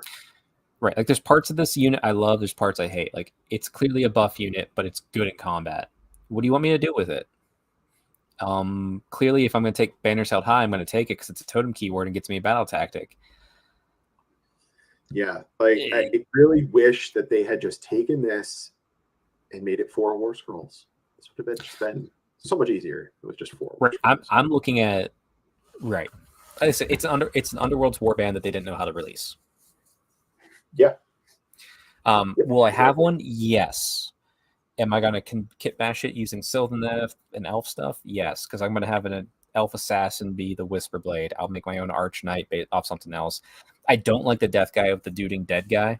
I hate that model. But I'll put in like a tree thing. like a wave pipe or something. So it's like, well, I have it. Yes, I'm going to heavily kit bash this one, but like I'm going to have it, but I won't be happy about it. Yeah. All right. So actual meat and potatoes of the human stuff. Steel helms. Really basic profile. They're basically just sword and board guys. Yep. They can consecrate objectives. So your human stuff on the objective gets a 6-up ward. And when they all out defense, a second unit wholly within 12 can also get all out defense. Right. So, I mean, you can power pair 2 of these together, or you can power pair them with a unit of something, anything else. Because it's each time this unit receives all defense, pick 1 friendly unit. So I could have them there and a unit of executioners nearby, or a unit of longbeards, a unit of pick anything. I am happy about that. That's playing into the fact that humans are the central connecting between all these things. Yes. Cavaliers, pretty standard cavalry. They're throwing 3 attacks each on 3s and 3s, Ren 1/1 damage, and when they charge, they improve damage and Ren by 1. Yep. And then their champion is 4 attacks and basically just has the charge profile all the time. Yep. And then standard horse hooves. Like, these guys are just good. Like, this is just a solid, like, this is what cavalry is supposed to do, and there is a whole bunch of synergy with other stuff. Like, and I like this too. In classic fantasy, weapons mattered.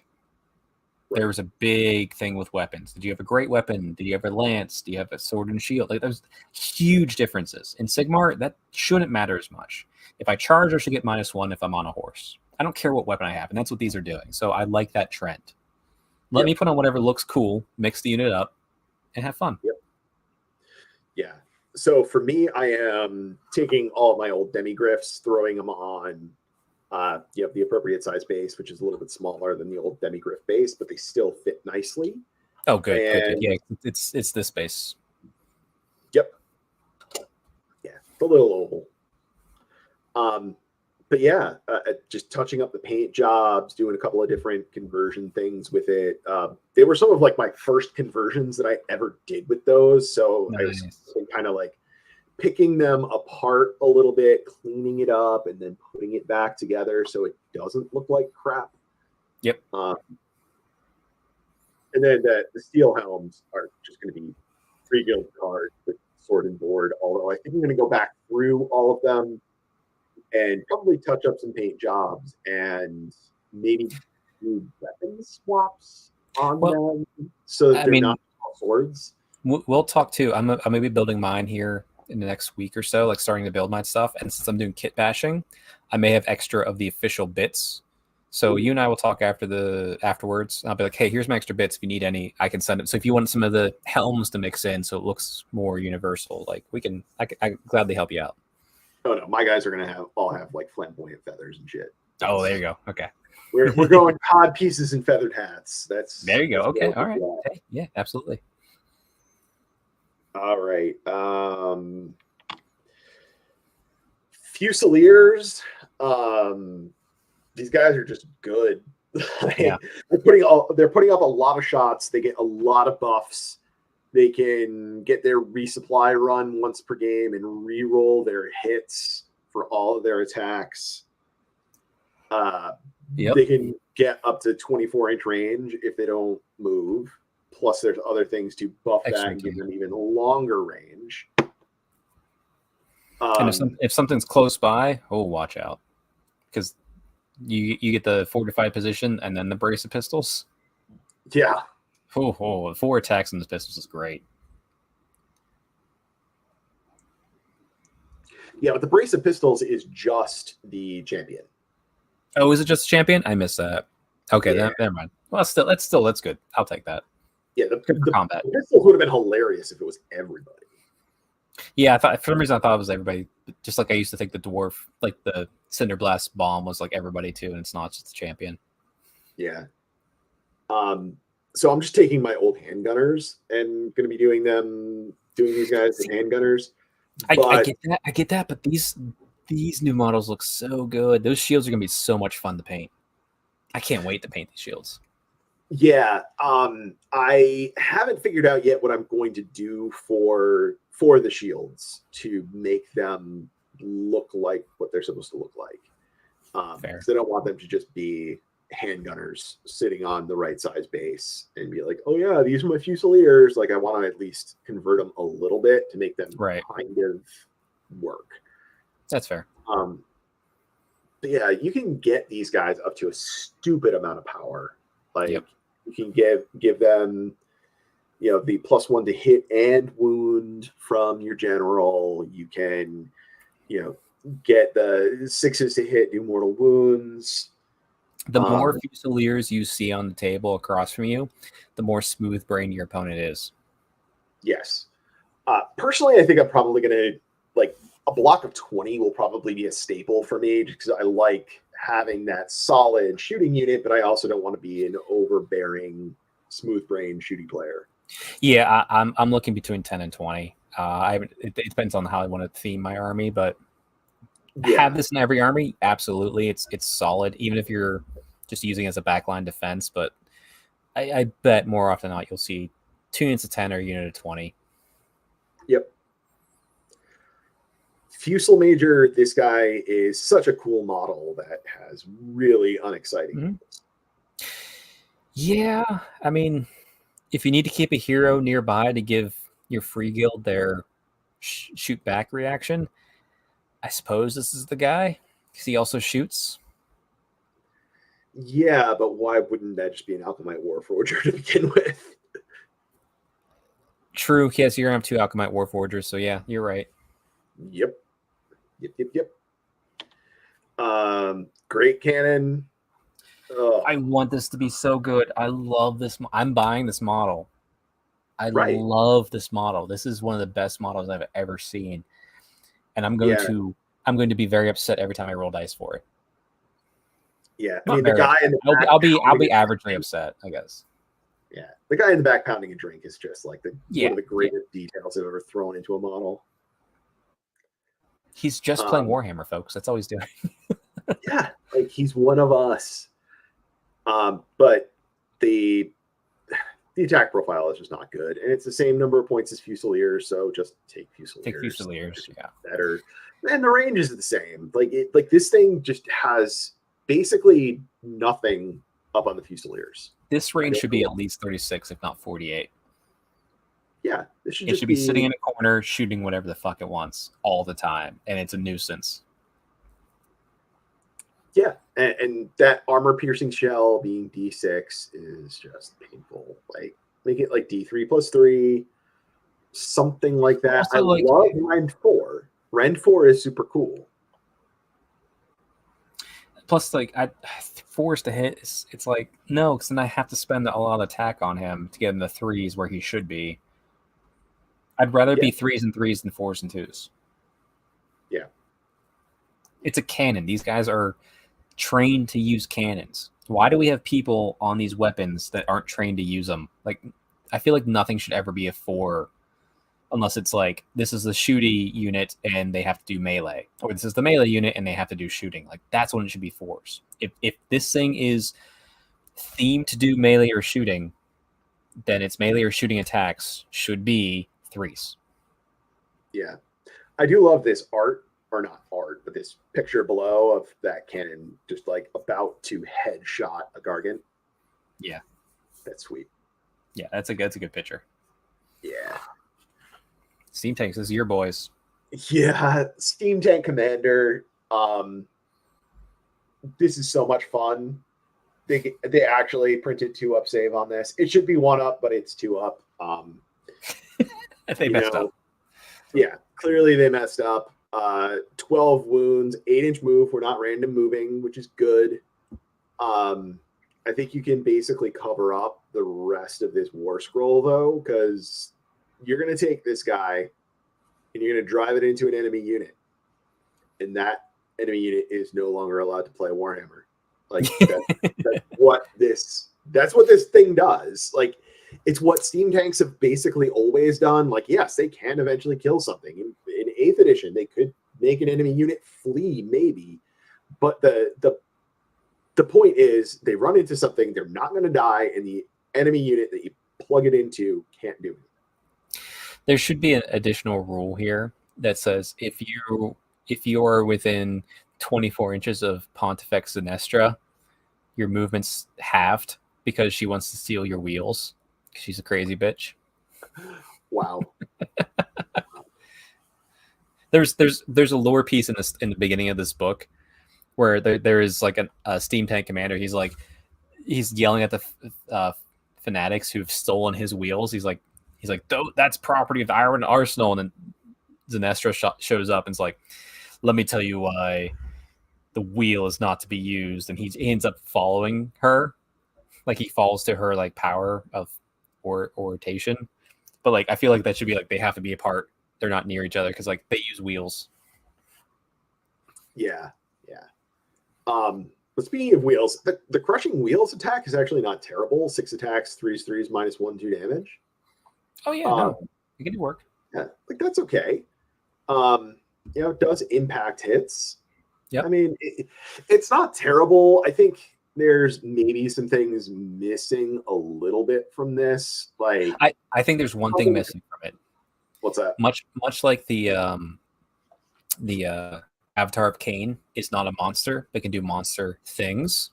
I think this should have like Ironweld like whistle, and essentially can do a roar in combat. Yeah. If it could do that, oh my goodness, that would be a fantastic unit. Yeah, I would also like to see either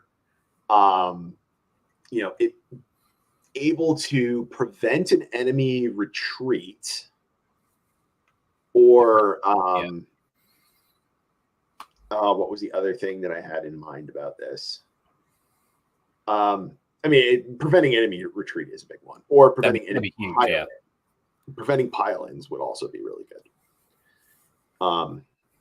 And then it would make this do a lot more of like what it did back in the day, which, I mean, I don't know why I'm personally so stuck on this particular model, but those were like the steam tank glory days, and I would love to just relive, drive across the battlefield and like, your thing doesn't do anything anymore. Yep, that's fair. Yep. Yeah, and then steam tank without commander is just a steam tank full of sadness. Did they remove the steam tank army now? No, steam tanks, battle line of steam tank general. Okay, so you can still do steam tank army if you want. Okay. Yeah. The other thing, I think I mentioned it before, but the steam tank commander, his tank is a mount. So when you're in Misthaven or Misthoven, he gets the 2d6 move, which is silly. Great. I don't know. Like, this game's fun. Like, I don't know. Like, I don't know. Wild Corpse Hunters or Wild Core Hunters, they make a pre-game move. Mm-hmm. Yeah, bonuses to rend and shooting if they're in cover, right? Yeah. But yeah, they're a cheap screen that has a pre-game move and then they die. As a living city, I can't wait to add these to my army, but they just came out today for pre-order, but you have to buy the ogre kit with it, and I do not want the ogres, so I look forward to being able to buy these separately. Yeah. Because they fit living cities very well. It's just I don't want. And they have doggos. Everybody loves doggos. No, everyone loves doggos. And then we are into stuff that we wish didn't exist. Yep, we can skip past that. Yep.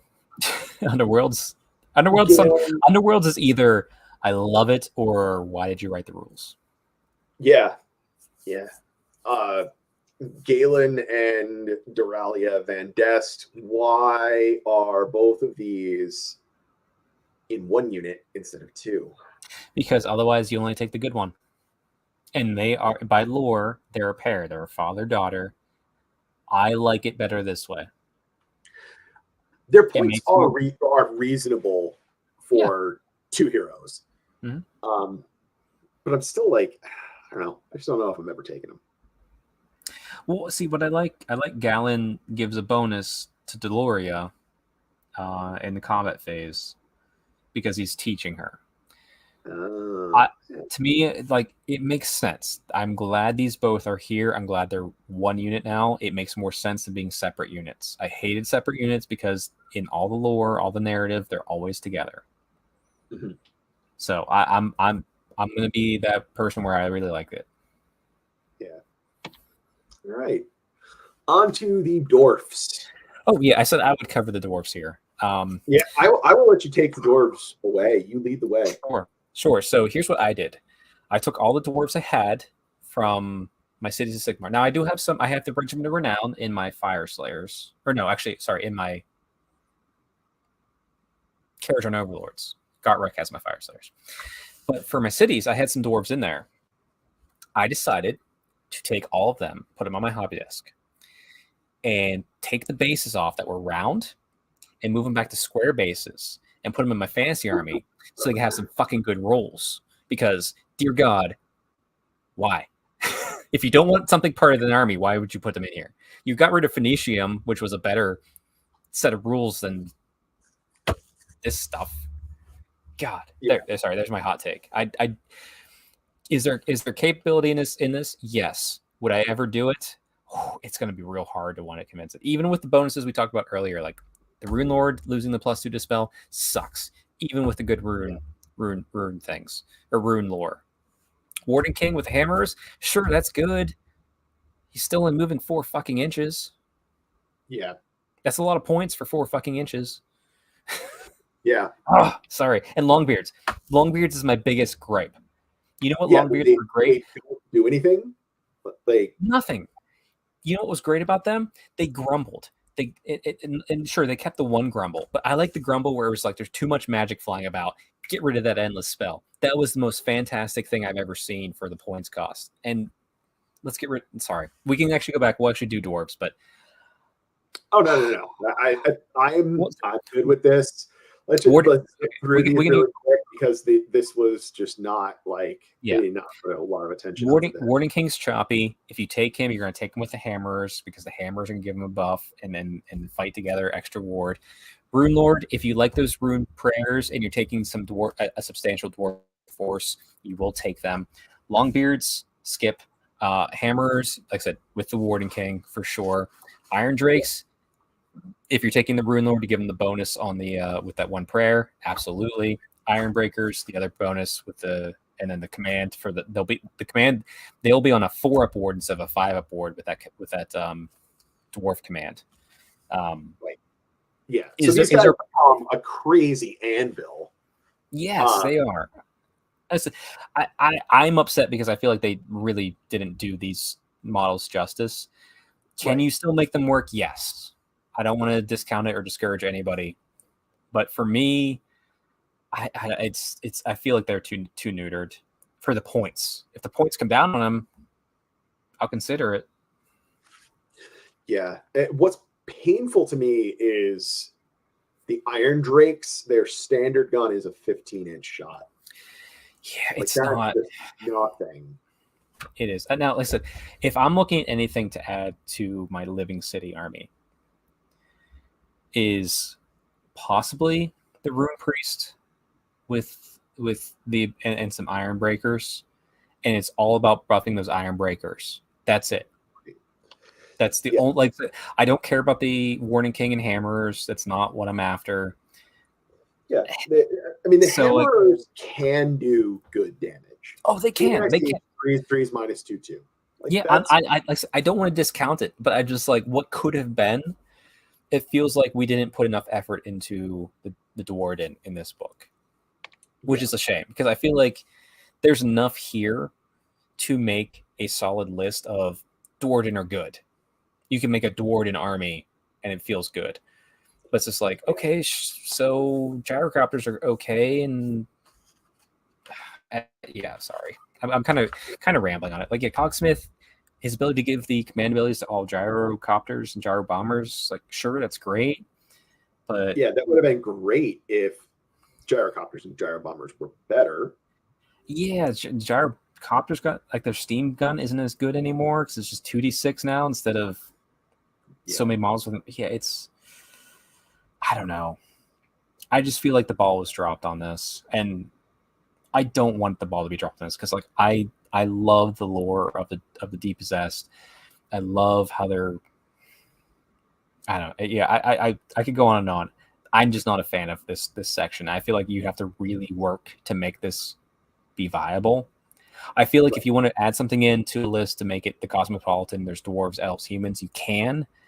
But I feel like I have to take so much extra effort to make the Dwarven work. Yeah, I completely agree. The only thing I'm really thinking of personally is doing Iron Breakers with a Rune Priest or Rune Lord, and having a really strong anvil with them. That seems like a decent thing to throw in, but I don't know what I'm going to do in terms of models for that. So that's probably just going to stay on the drawing board for now. Sure, and I said, what's a Rune Priest? What's that cost? Because I'm looking at that too. I mean, he's not a lot. He's like 90, 100, 110, something like that. Yeah, and then the Warden King is more than the Warden King is more. Warden King's 110. Yeah. Rune Lord's 100. Iron Breakers are battle line, which is nice, at 130. Yes. I just wish they were 110, 100. Yeah. The 130 seems like a lot, but regardless. All right, on to the elves.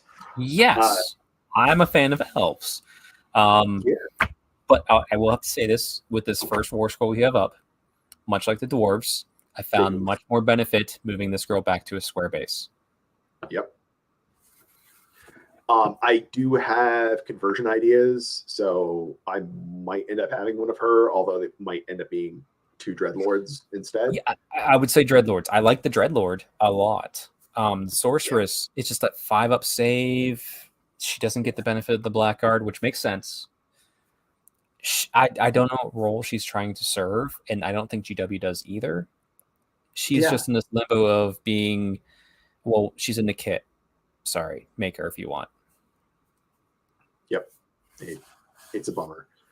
What I am going to be doing for the Black Dragon, though, is the Stormcast, the Dragon Guard. Yeah. So they are actually on the same size base as the Black Dragon already. Yes. They're a little bit chunkier body. Yeah, a little bit chunkier in the body, which is fine because I don't like the Black Dragon model to begin with. It's too serpentine for me. So this is going back to Time of Legends, the old book again. There was one for elves as well, which was fantastic. There's a great scene. Now, granted, it's kind of playing with it here. So there's a great scene where a sorceress has a black dragon and she's fighting a high elf dragon mage, like a sorceress. They're fighting in the air, and as they're fighting, the dark elf on the sword, like she's like clinging to the saddle, like, dear God, this is intense. I don't know what's going on. I can't figure out how to do anything. Meanwhile, she looks up and she sees the high elf mage, like just standing on the saddle as they're tumbling through the air, like perfectly balanced, casting spells at this bitch.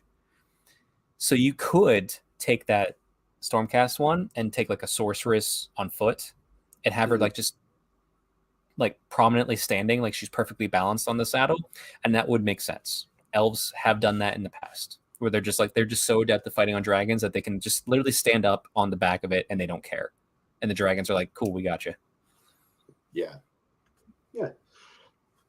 It's going to be fun and interesting. That's like, I think it's just a cool conversion opportunity. So that's mainly what I'm going with. Plus, also, like if you do my suggestion on any level, small little tidbit for me, my favorite GW kit ever is actually the Sorceress on foot. I have painted that model. I've kit bashed and I've painted that model probably over 10, 12 times now. I even have one. It's hanging above my desk here somewhere, like right here. It's just one in box. It's like my emergency break. If you don't know what to do, break it open and kit bash it. Yeah. And it's $15 too. It's super cheap.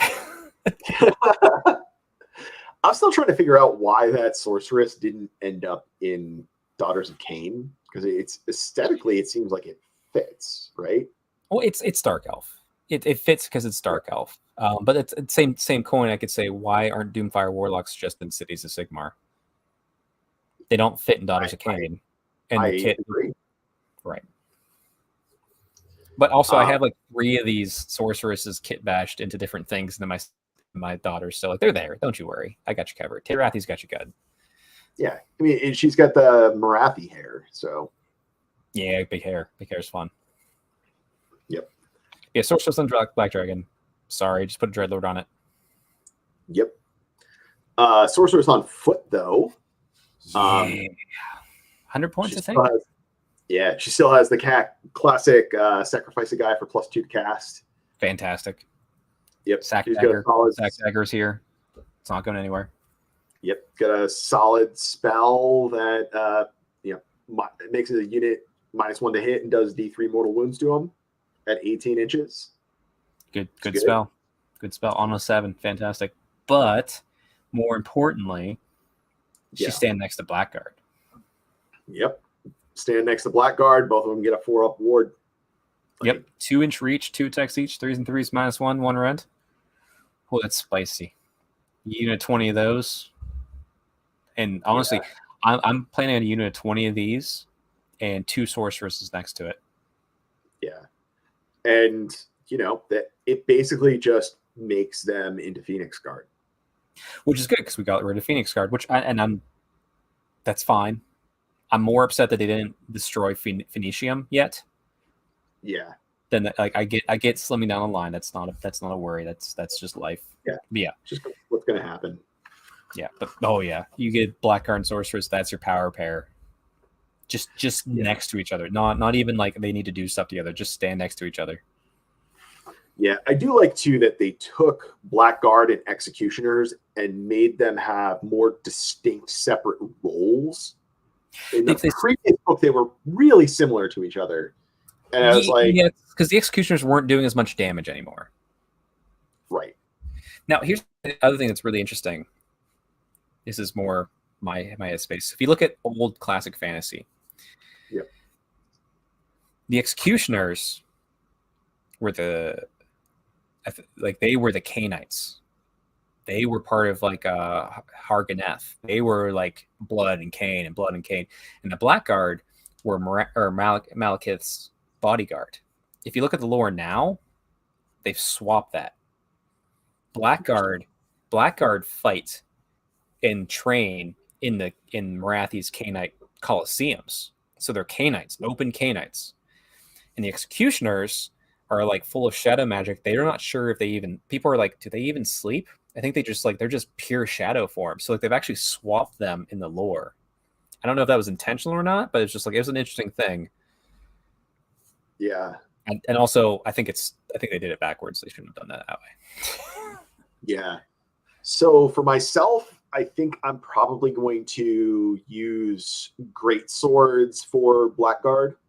No, Great Swords are Executioners.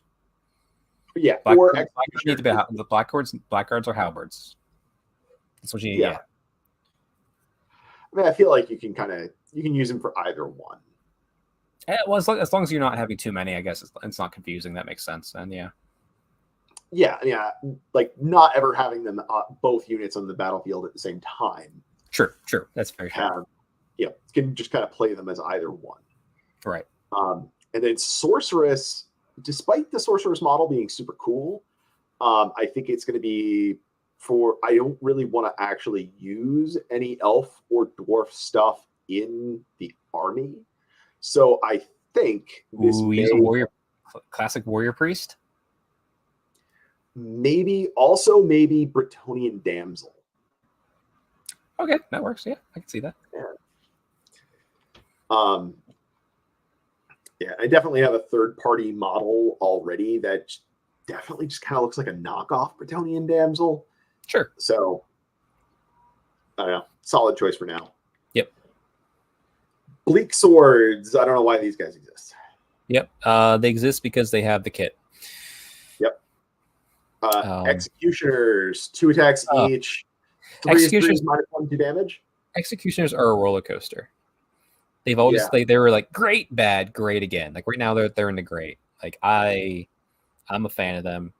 I wish they were 2-inch reach, but I get why, because then they would be too similar to Blackguard.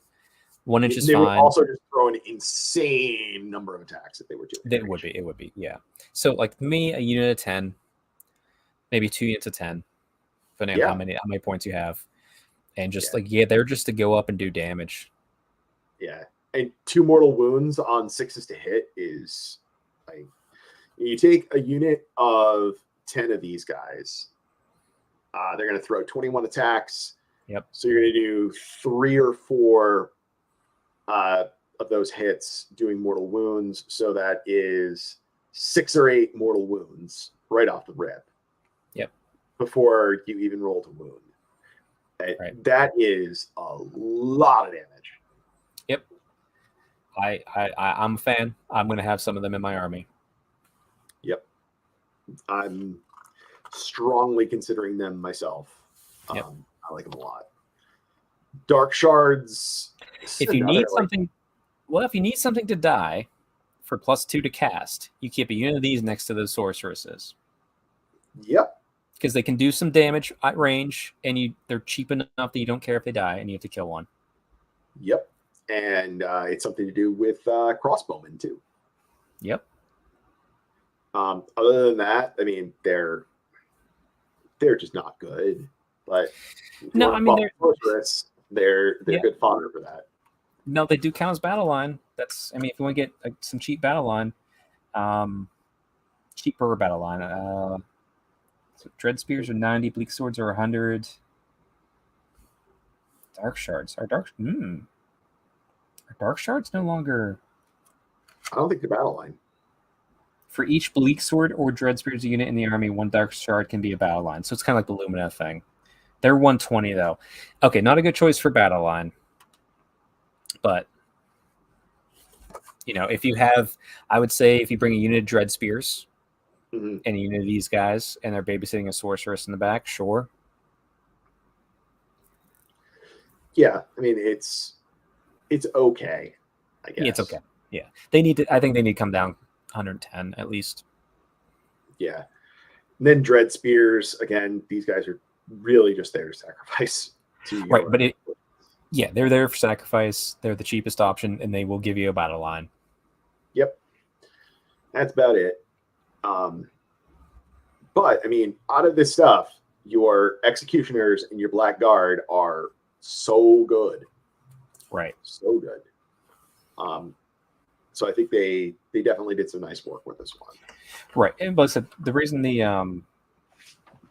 it's interesting. So like Executioners and Blackguard, I think used to be battle line but now it's just Blackguard. So if you look at it more in depth, it's probably more beneficial to take a reinforced unit of Blackguard and be willing to sacrifice a few of those to get your bonus casting, because your sorceress is next to it anyway. So yeah, I see that.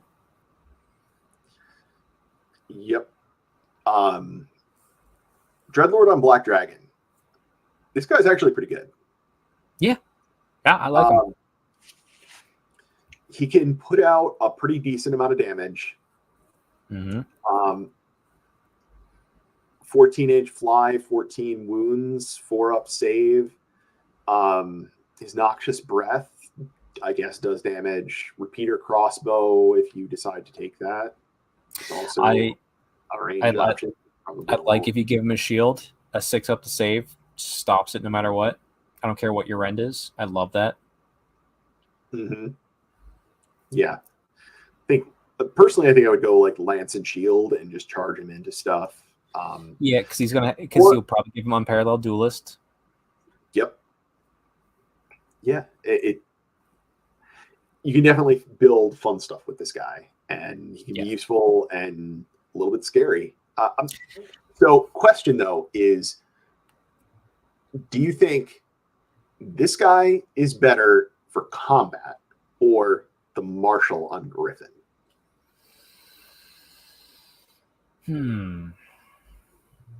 So I don't think there's a huge difference in power output. General all-comers list, the Griffin. Yeah. If you're really worried about horde armies in your area, him, because of Unparalleled Duelist. Yep. But also, like, keep in mind, like, if you just tag him in, your opponent doesn't have to pile in. So if you're going to throw him in and hope for Unparalleled Duelist against like zombies, you got to get him in there yourself, because your opponent just be like, I just won't do more than 3 attacks against you. I guess, what's the points between these two? That's a question. He's 20 points more, which means I think Free Guild on Griffin. No, he's 10 points less. Oh, hold on. No, he's 10 points more. 10 points more. It's close enough. You can go either way. Are you doing an elf army? Take him. Are you not doing an elf army? Maybe take the Griffin. Yep. Or if you're going to go crazy, take both. Yeah, why not? They're both monsters. It's fun. Yeah. I think the extra order on the Griffin does give him an edge, though. Oh, true. Now, granted, if you're going to be taking the next things we see, which is War Hydra, Drakespawn Chariot, or Drakespawn Knights, yep, because he will allow the reroll on charges with them. Yeah, absolutely. Then if you're going to lean into these things, then absolutely take him. Because even Drakespawn Knights, if you use him as the general, they become your battle line. You can do an all Cav monster list with this, which is super cool. Yeah, the Hydra is interesting. 6 attacks, 4s, 3s, -1/3 damage is, I mean, that's decent. And he gets a monstrous rampage. He gets his fiery breath, which can go up to 10 attacks. His heal is much better. It used to be D3. Now it's just 5. Yeah. I mean, healing 5 at the end of every combat phase is a lot of healing. Right. And he makes me look at him and go, even though I'm not going to be taking anything else that's maybe Order Serpentis, okay, it's a monster and he can heal himself pretty well. And he has some shooting. He's a very well-rounded monster, I feel. Yeah. What's his points?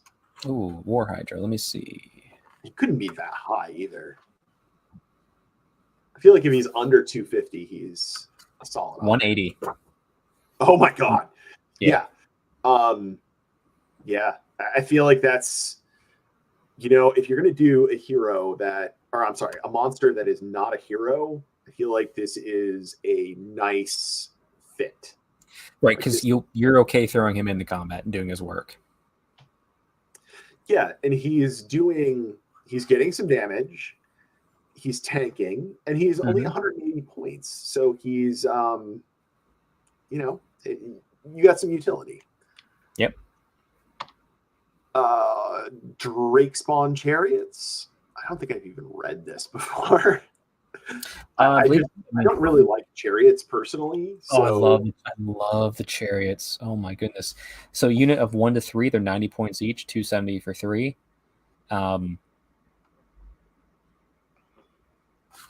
You can have 1 or 3, and if you take, because you just charge them in. They're giant bases. They take up a lot of real estate on the board.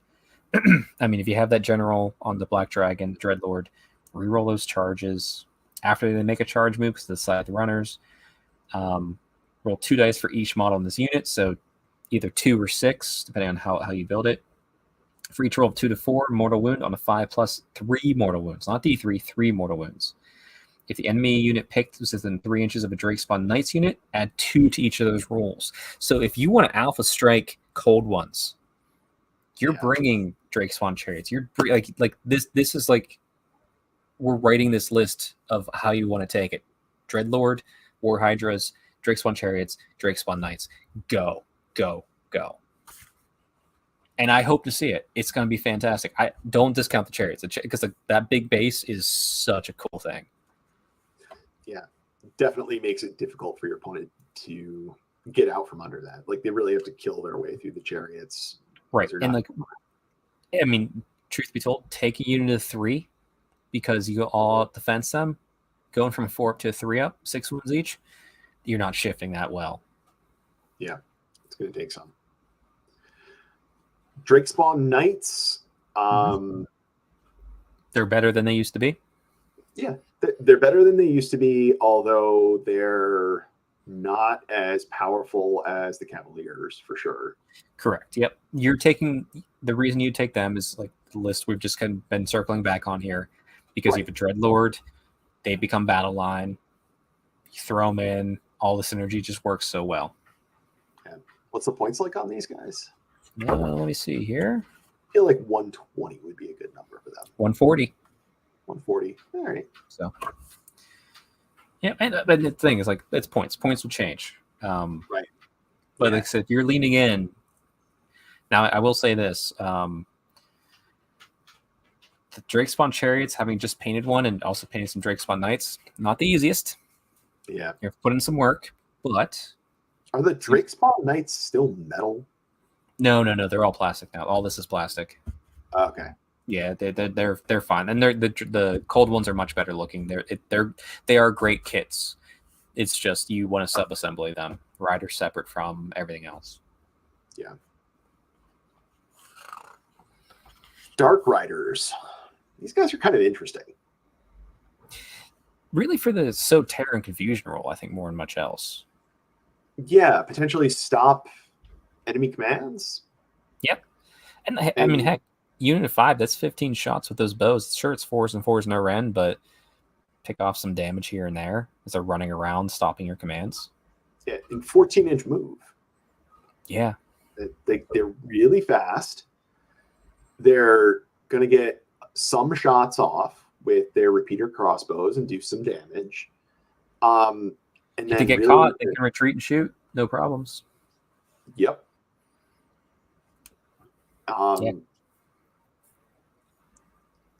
And they get +1 to hit when they made a retreat move this turn. Oh, yeah, that's right. Not that you want to get them in combat. If you get them in combat, they're probably going to die. Yeah. But if you get caught, you can get out a little bit. Be annoying. Yeah. I mean, they're fast and they can deny enemy commands. And 12 inches is a big bubble around them to deny commands. Yep. Assassin is just so disappointing. Yeah, the fact that he can't hide anymore kind of sucks.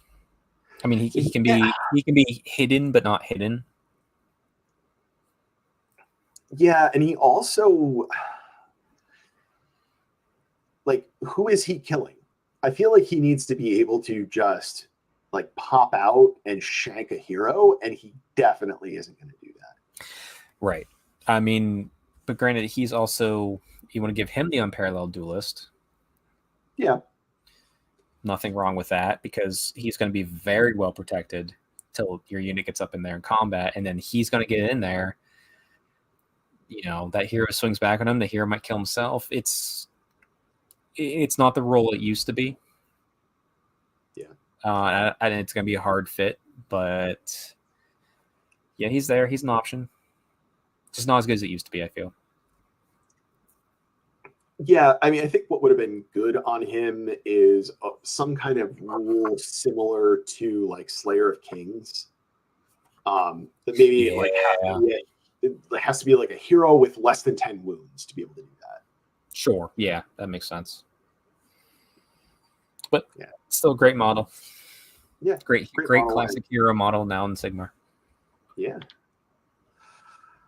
Black Ark Fleetmaster and the Black Ark Corsairs.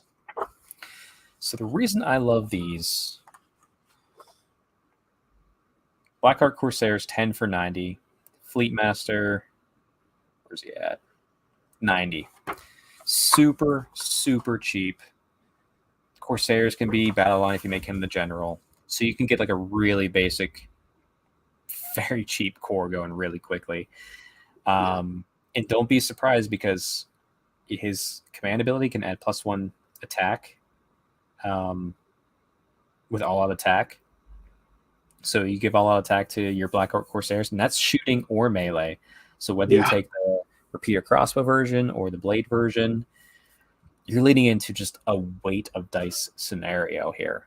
And both the Black Orc Corsairs and the Black Orc Fleetmaster have a slimmed down version of the Unparalleled Duelist.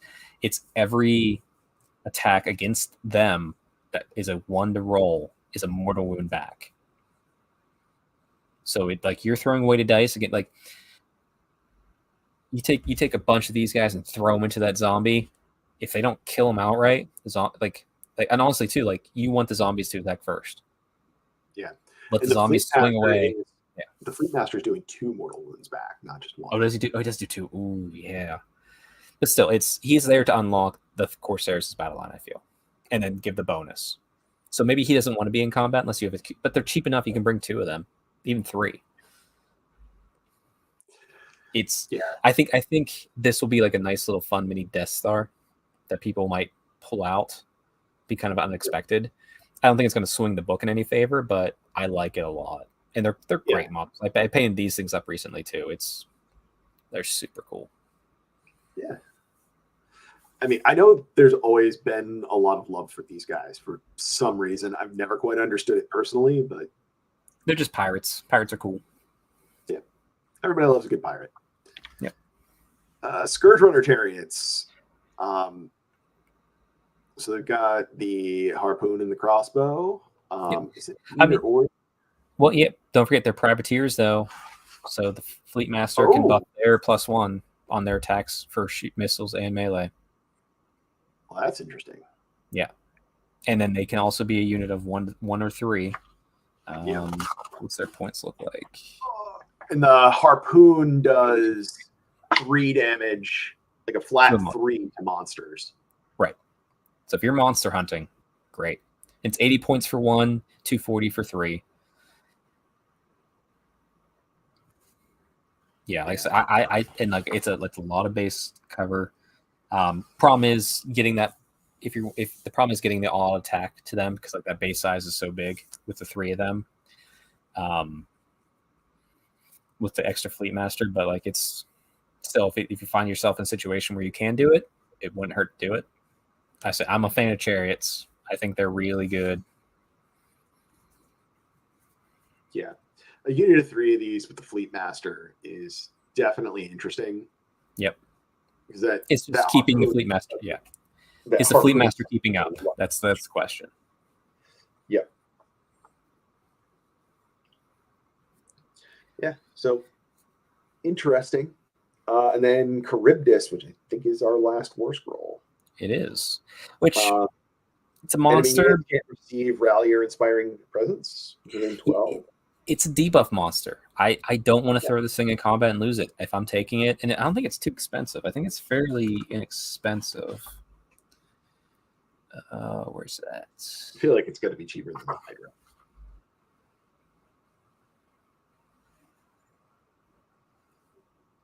If I can find it.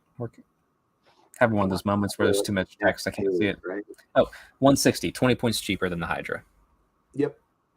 But it's just there to broadcast on its big base the bubble of no rally. Which, no presence. As a Daughter's Cane player with Daughter's Cane player with Crown of Woe to prevent that is fantastic. So it's worth a look.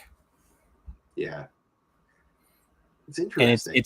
And even though it's themed for Scourge Privateers, it's one of the ones like just like the Hydra. I think you could take either of those in any city's army and have it be impactful because of the way they work.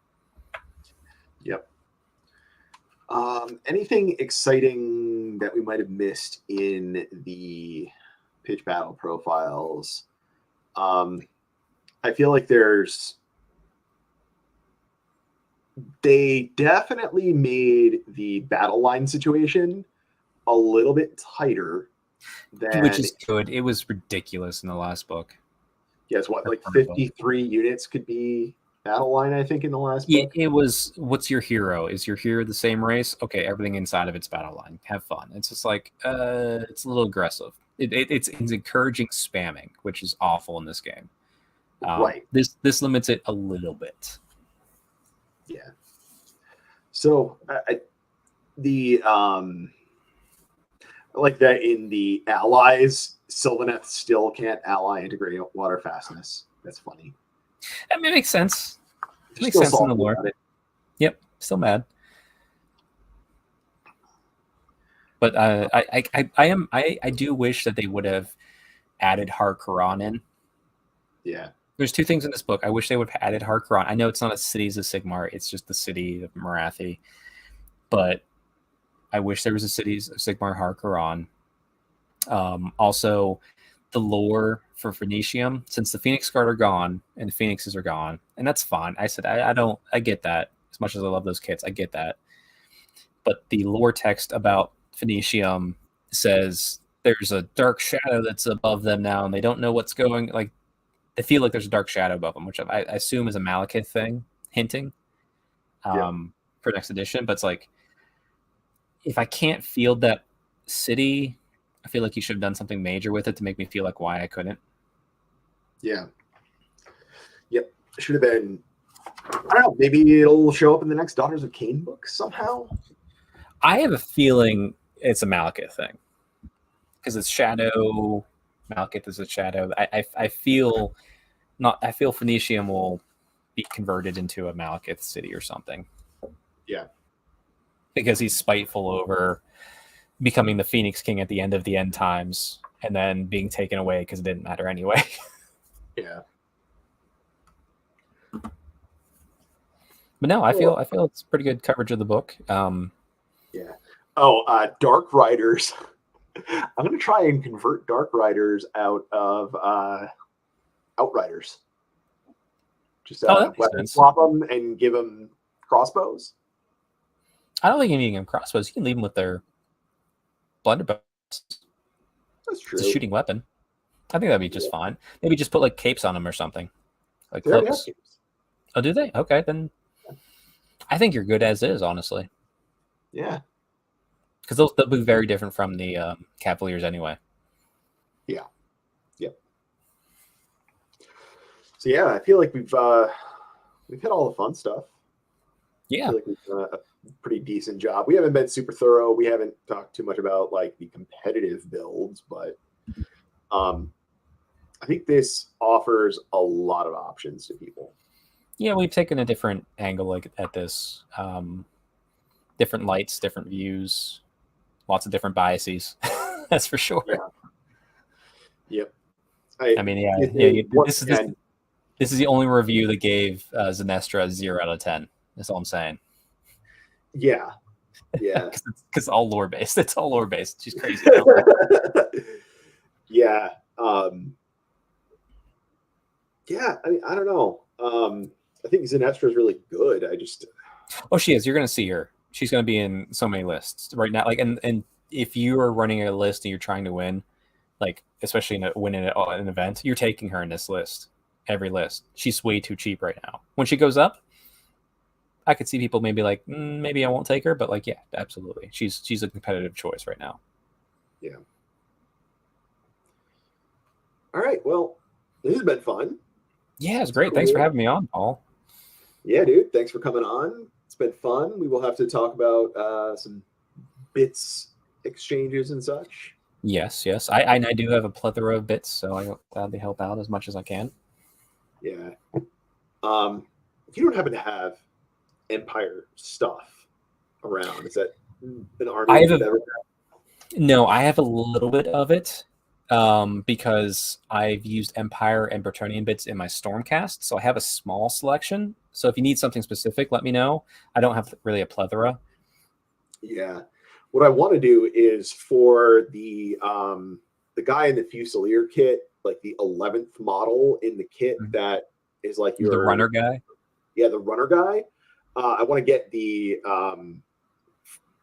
handgunner powder monkeys. And for that guy. I do not have that guy for sure. I just have like helmets and weapons. Yeah. All right. Well, anywho, it's been fun. Feel free, anybody watching this on the replay, drop questions down in the comments below, or comments, or whatever. Engagement's fun. Not that I like and subscribe.